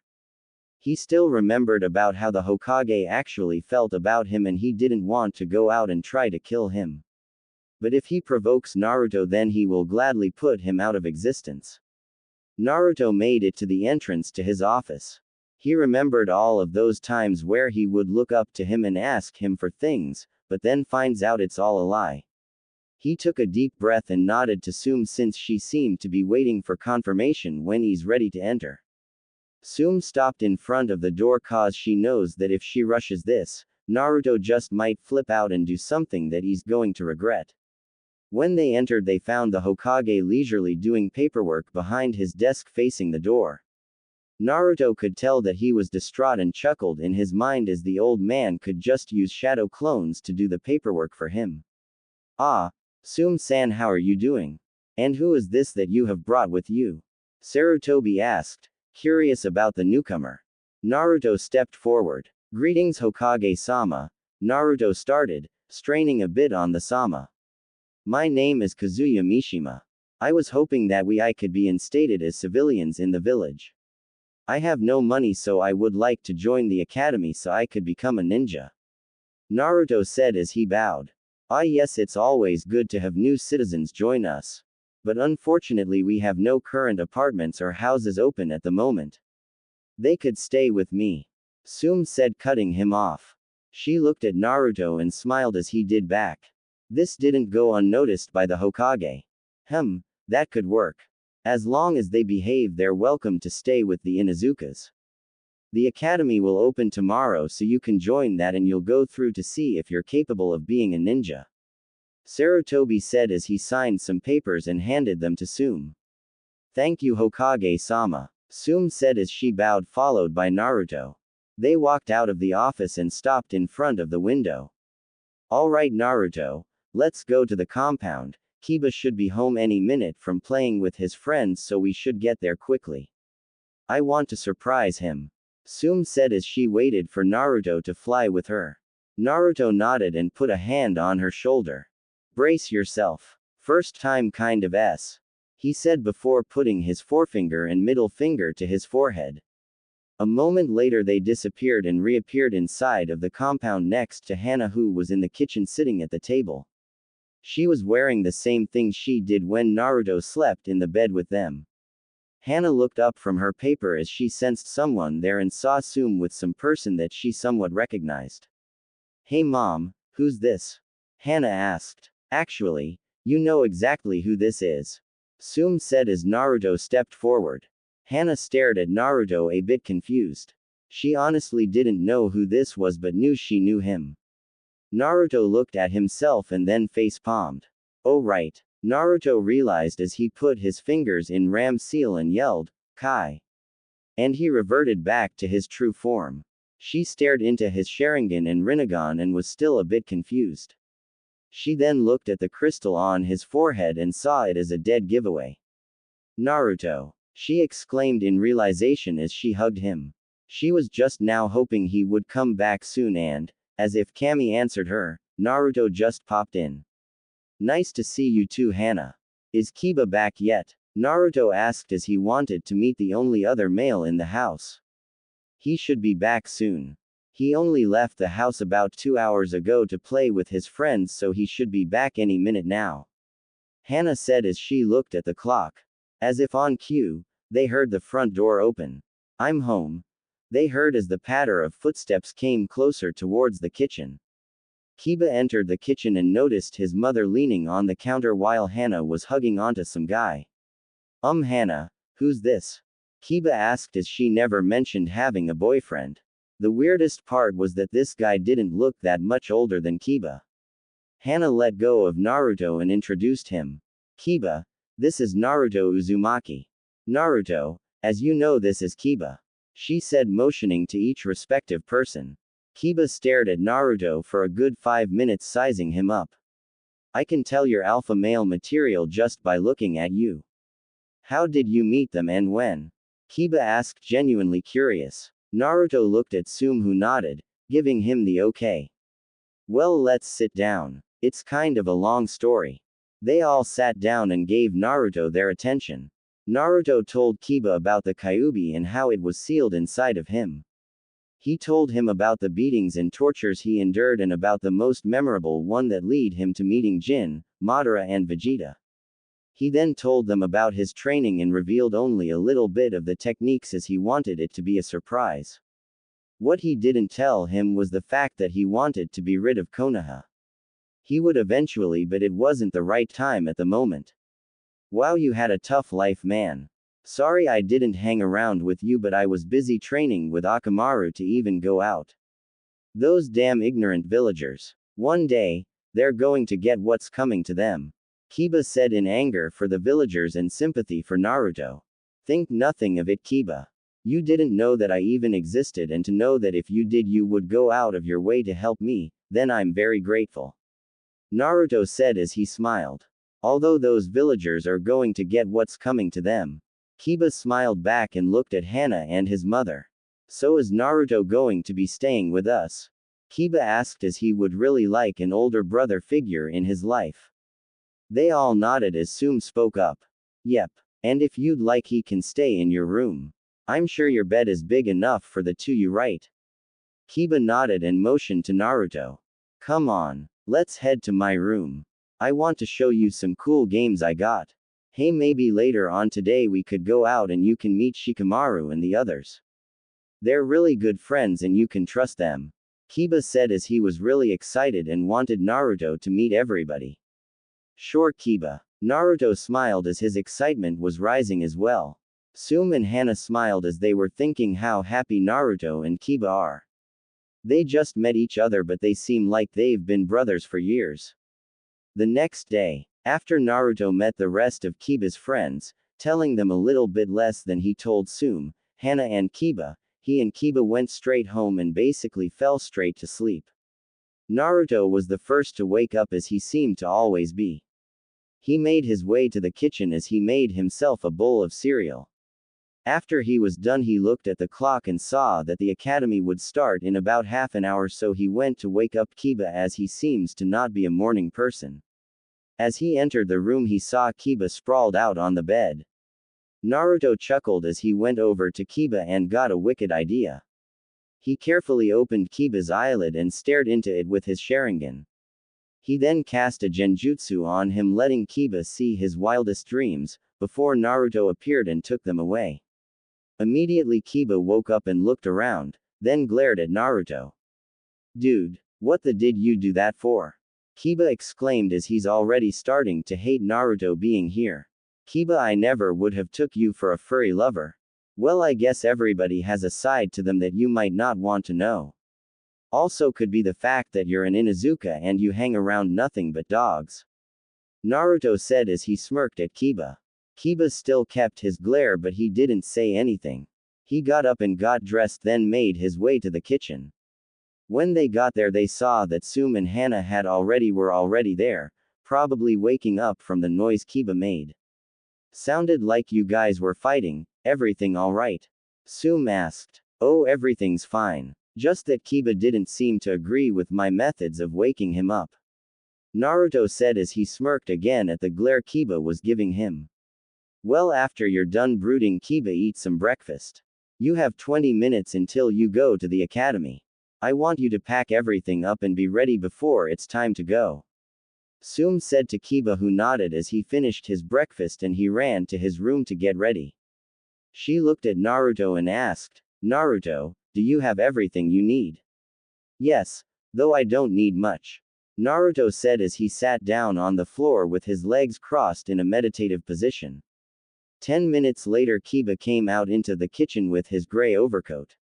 Ready to head out, Kiba said with a grin on his face.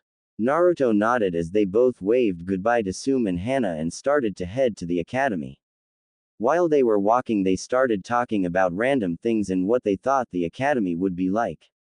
Though Naruto really didn't give a shit, he still talked about it, thinking it would make Kiba feel better.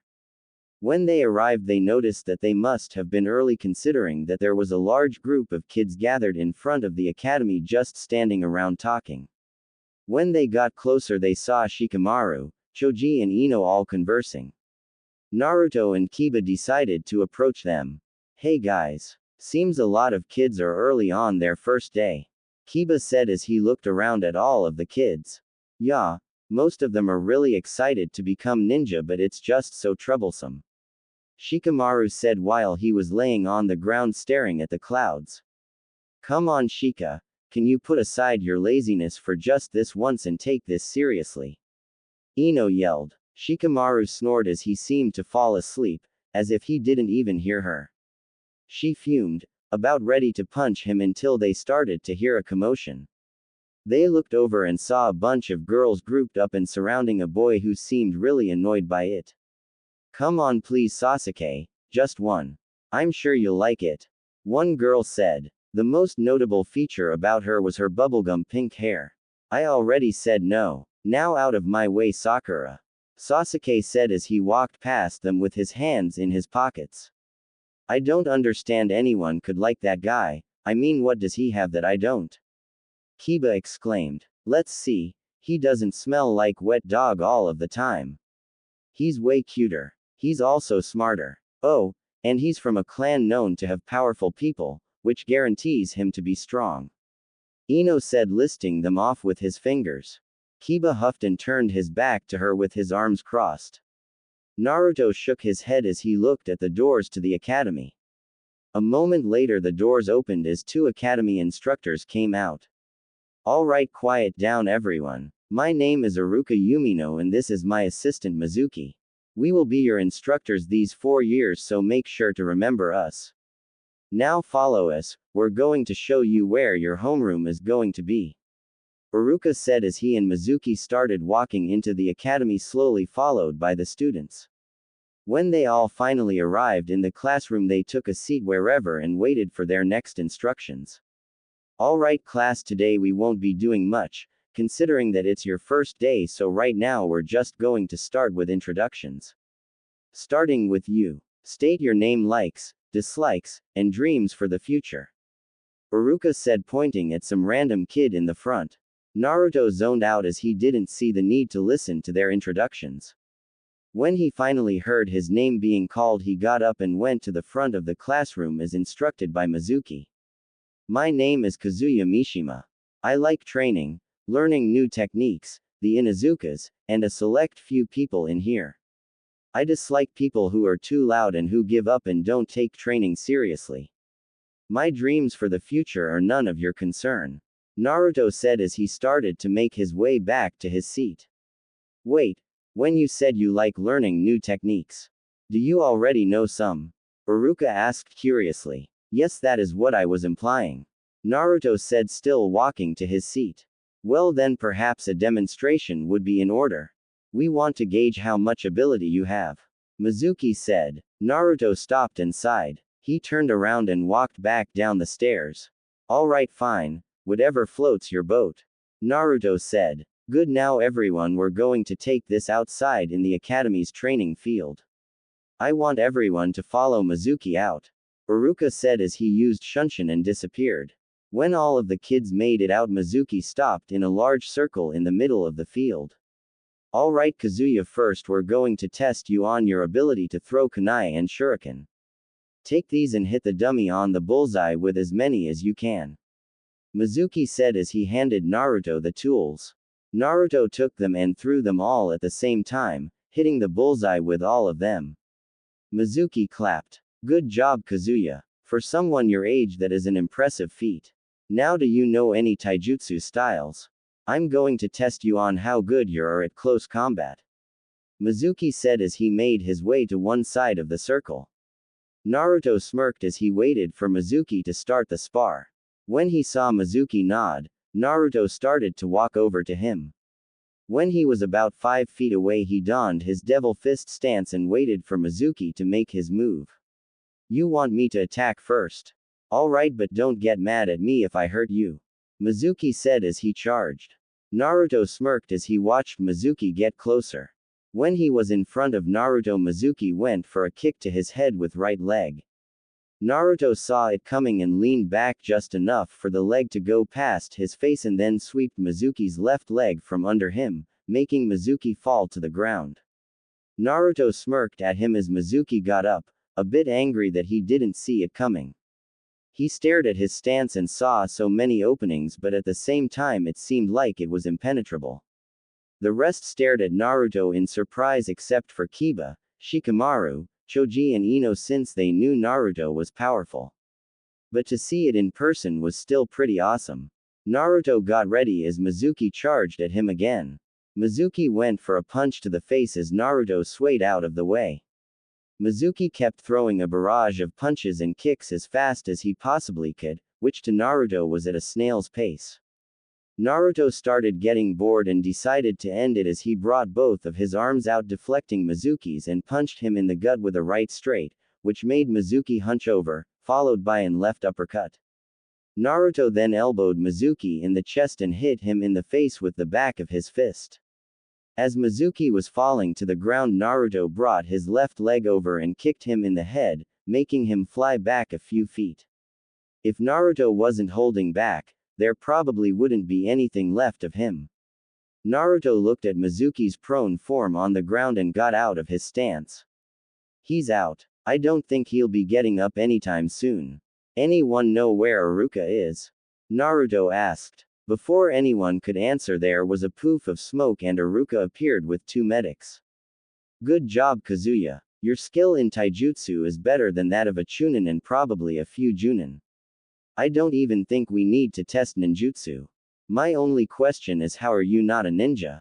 Iruka asked, confused on why he isn't already a junin by now. Well, let's just say I didn't have time. Naruto said. Iruka stared at Naruto but dismissed it as it being part of his personality. Alright everyone. Due to Mizuki's state, I am going to dismiss you. Tomorrow we'll begin a full day. As the kids left, Naruto looked at Kiba. Alright Kiba, let's go get something to eat. I don't very much know the village, so how about you lead the way? Kiba nodded as he ran out of the academy followed by Naruto. Hokage Tower. The Hokage and a group of Junin were grouped around a crystal ball that showed Kiba and Naruto running down the streets in Konoha. That is an interesting child. No doubt it that we have a prodigy on our hands. Sarutobi said. Indeed, though we must make sure that we have his loyalty. A kid that powerful will no doubt be a threat if he decides to go rouge. Danzo said as he was already thinking of the ways he could use Naruto for his own purposes. Yes, I agree. After the failure with Naruto, upon making him a weapon, this Kazuya will make an excellent replacement. Sarutobi said as he watched them. Don't you think it's a little extreme that you're going to try and manipulate a 6-year-old? I mean, I get that you're trying to protect the village, but I can't say I agree with your methods. A silver-haired Anbu said. It is not your duty to state your opinions, Kakashi. Besides, you're already being taken off Anbu to take on your own squad of genin, and Kazuya will most likely graduate in a few days, if he accepts to take the exam early. So you will be his Junin sensei. Third said as he started smoking on his pipe. Kakashi looked at the Hokage with a small glare. Yes, Hokage-sama, he said with a hint of venom as he turned his attention back to Crystal Ball. With Naruto and Kiba. Naruto and Kiba were walking through the streets off to a dango stand that Kiba said was a good restaurant to eat at. As he was walking, Naruto couldn't help but remember the days when he was tortured and beaten in these very streets. Now if any villager tries anything, though that is very unlikely for now, he won't hesitate to kill them. He stopped his thoughts when he heard a commotion with his heightened hearing. It sounded like a struggle. He heard a woman's voice and more than one male voice. Naruto put two and two together and realized that a woman was being ally assaulted. He turned to Kiba. Hold on Kiba, you go on ahead, I'll catch up with you. Naruto said as he pinpointed the location of the woman by feeling an overly stressed power level. He used instant transmission and ended up in an alley behind a man who had a kunai in his hands, cutting the woman's clothes off. The woman was unconscious, so he concluded that they knocked her out. In total there were 3 men, all of them looking like Junins. He knew they were drunk because he could smell the alcohol from their breaths. All of their backs were turned, so Naruto grabbed the back of the man with the knife's vest and tossed him back into a trash can. The Junins, now noticing him, charged at Naruto, not caring or maybe not realizing that Naruto was only 6 years old. They both went for a punch as Naruto ducked and they ended up punching the Junin that Naruto threw, making him stumble. Naruto punched both Junins in the stomach and kicked the Junin that was behind him, using enough strength to knock him out. He then grabbed both of the Junin's heads and hit them together, knocking them out as well. Naruto looked at his handiwork and brought his attention to the woman. He walked over to her and undid her bindings. He saw that she had chakra suppression seal on her back, so she must be a ninja. Naruto looked and saw that most of her clothes were gone because of the men. The only things noticeable about her were that she had purple hair and was pretty well endowed. Before he could respond, a silver-haired Anbu with a dog mask popped out of nowhere. Alright, that's enough, Kazuya-san. You can go home now, I'll take care of things here. he said as he whistled, and two Anbu came and grabbed a body. Naruto glared at him as he was trying to remember where he's seen him before. Wait, I know him. He's that Anbu that was supposed to protect me on that day. Instead he did nothing but stand by and watch as they burned me. Oh, you'll be next on my list after I kill the Hokage. If only I knew your name. Who cares? There's only one person in this village with silver hair like that. Naruto ranted in his mind. But first I better take this girl to her home. I don't trust him enough to be alone with a defenseless woman. Actually, I think I will take this woman home, dog-san. Naruto said as he glared at him. It looked as if the Anbu was glaring back, but he couldn't tell. As you wish, Kazuya-san. He said as he grabbed the other body. He told Naruto the directions to her apartment and left with a shunshin. Naruto looked at where the spot the Anbu disappeared and breathed out. All right, time to go, he said as he looked at the girl.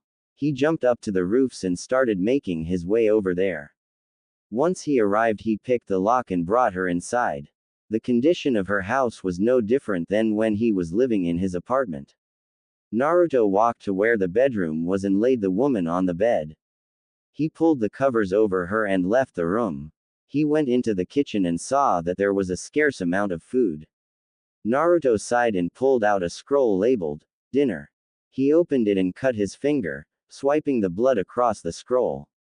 Out popped a tray of various foods that looked like a feast. Naruto knew that woman doesn't eat as much as she should, like how Naruto used to be.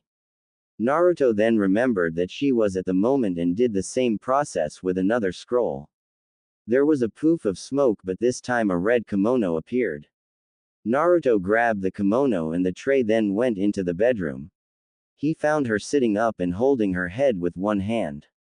How are you feeling? Naruto asked as she got startled and tried to reach for something but held her head in pain.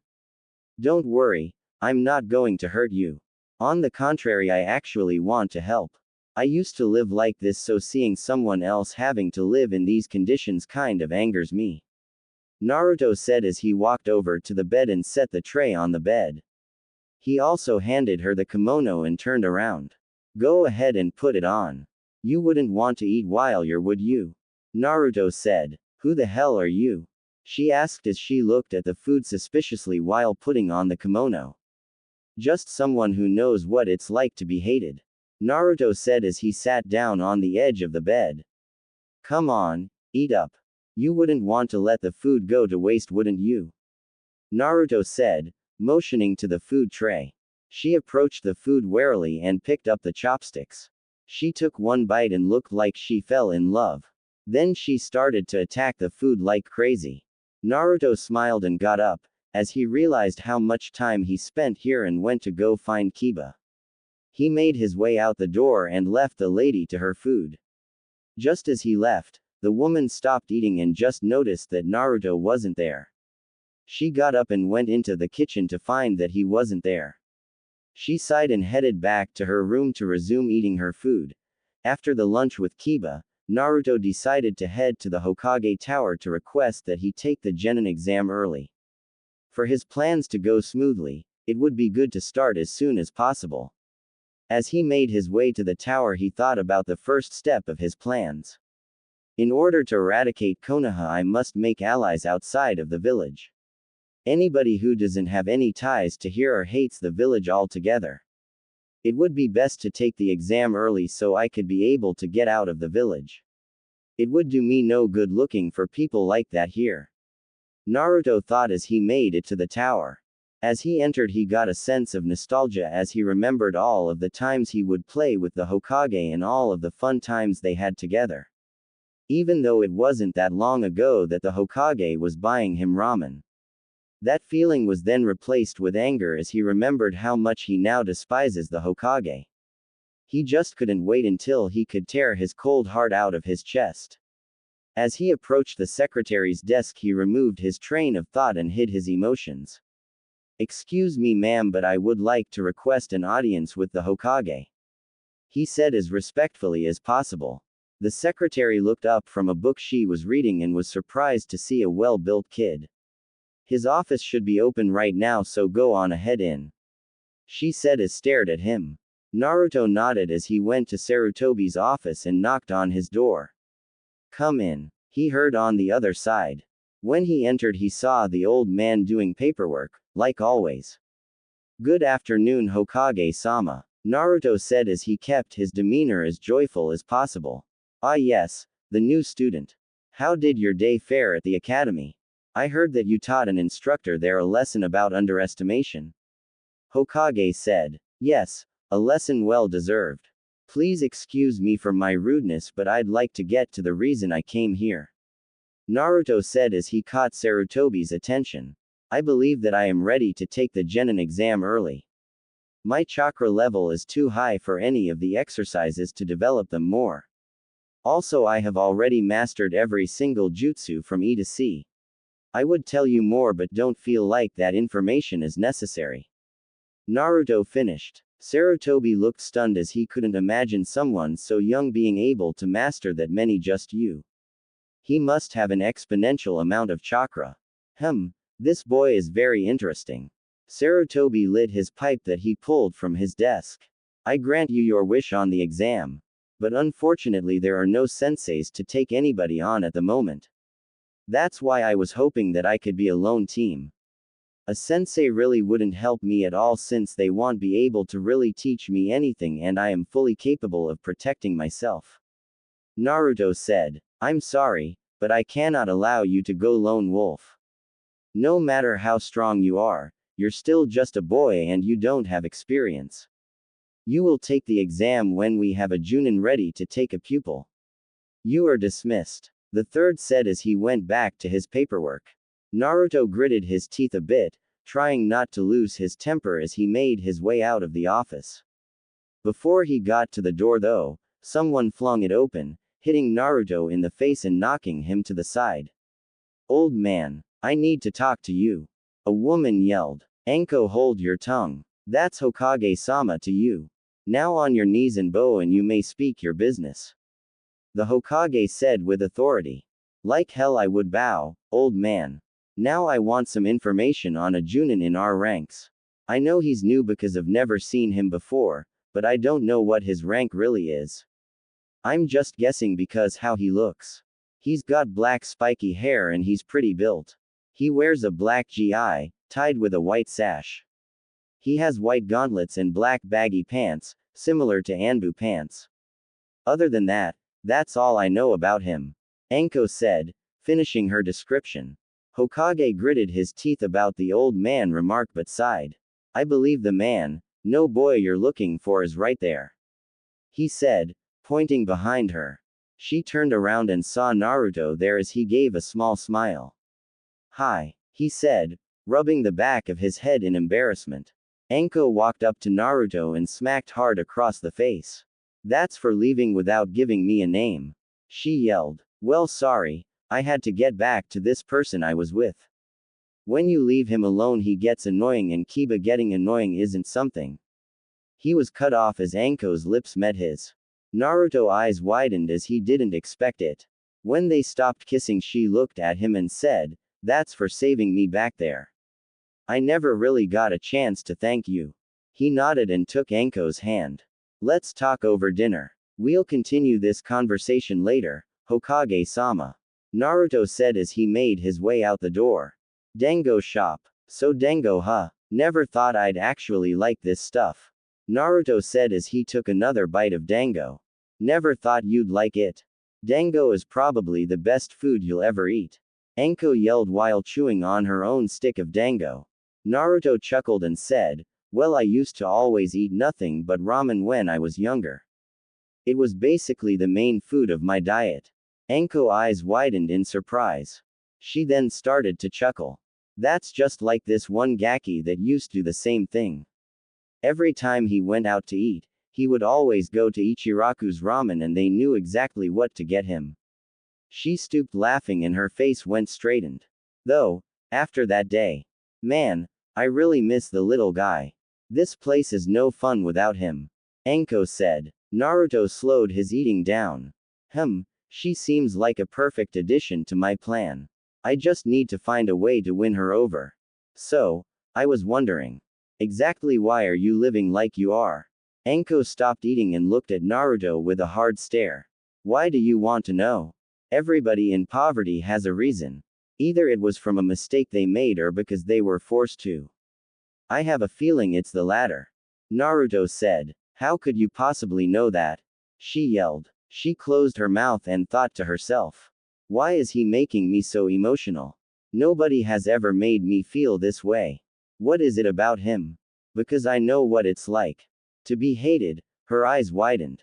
When I was younger, I was hated by about the whole population of my village, and it was all because of something I had no control over. They went out of their way to try and make my life a living hell. I tried to run. Every day I tried, and at first I was evading them. But eventually they caught me. I was at their mercy, and eventually I had lost hope. Then one day, they pushed too far and something in me snapped, then I pushed back. Things got bloody, and that was the end of that. It's what made me into the man I am today. Anko's eyes widened as she started to piece the puzzle together. And Naruto? She asked with hope. Naruto smiled. I think an introduction is finally in order. My name is Naruto Uzumaki. Naruto said as he gauged her reaction. She sat stunned as she was looking at the living and breathing Naruto. The Naruto that was beaten and scorned for carrying the Kyuubi no Yoko. The Naruto that died just a few days ago. But you died, didn't you? I mean, the old man wouldn't lie about you dying, so it had to be true, so, how? Anko asked in confusion. As much as I'd like to tell you, I don't really know if I can trust you. If this information got out to the wrong people, it can completely screw up my plans. Now, enough about me. Why are you hated by the leaf? Anko grabbed the back of her neck and shivered. You won't laugh at me, or hate me. I would never do that. I know exactly where you're coming from, and I want to get to know you. Naruto said with a smile. Anko blushed a bit but shook it off. Well, it all started when I met a man named Orochimaru. Anko began telling her story about how she was abandoned by him and how she was marked with a curse. Every time he's anywhere close, or if I even think about him, this mark burns and starts to cause me a lot of pain. And it just reminds me how much he still has control over me. I could get rid of it. Naruto smirked to himself as he realized, I think I just found the perfect way to earn her trust. You know, I'm pretty skilled with seals myself, he said as his smirk widened when he saw her eyes grow bigger. If you're willing, I could have that cursed seal off of you in a few hours. Anko narrowed her eyes. Bullshit. Not even the seal master Jiraiya can break the seal. Naruto looked at Anko seriously. As much as I'd like to argue that point, I can't. I don't really know much about Jiraiya, but I'm guessing he's an expert in the art. You must have respect for his ability in seals, but if you truly want that seal to come off, you have to try all possible ways. Sometimes you have to take a chance. If you want that seal to come off, I'm that chance. Are you willing to take it? Anko looked down and squeezed her hands. Yes, alright, I'll do it. Anything to get this damn curse off of me. Naruto nodded as he finished eating his dango and stood up. Well, let's go to your place. The sooner we start, the better. Wait, why do we have to go to my place? Can't we go to yours? She stopped herself as she remembered. No, we can't. My place just so happens to be burned to the ground. But, enough of that. Let's get going, Naruto said as he headed out the door. They went over the rooftops to get to her house as fast as possible. Anko watched as Naruto was jumping and realized how much he's grown in such a short time. How did he do it? She wondered to herself as she thought of all possible reasons, but none of them made sense. When they arrived, Naruto let himself in. Alright, to begin, I can't be exuding any chakra, and I am sure you haven't noticed, but I've had a henge on for the whole time. Naruto said as he made his way into the bedroom. A henge? How did I not sense the chakra? How is it that he could keep a henge hidden from the Hokage, and even from me? Release, Naruto said as a poof of smoke covered him. When it went away, he was back to his normal 12-year-old self. Anko's eyes widened as she saw how much bigger he got. Though it may have only been in height, she also looked and saw that his build increased a bit as well. But what made her freak out the most were his eyes. That's T the Sharingan. How does he have it? He's not an Uchiha, is he? Wait, what's that other eye? I've never seen it before. The whole time one thought was going through her mind. What happened to you, Naruto Uzumaki? She asked. Naruto smiled. I'll tell you, but after we've gotten that curse off of your neck. Now take off your fishnet and jacket, he said as he pulled out some scrolls. Why do I need to take off my clothes? Anko yelled skeptically. We can't risk any fabric getting in the way while we're trying to remove the seal. If anything goes wrong, it could be fatal, Naruto said as he removed his gauntlets. She pouted but gave up arguing as she took off her clothes. Naruto turned around as he was ready to start. He immediately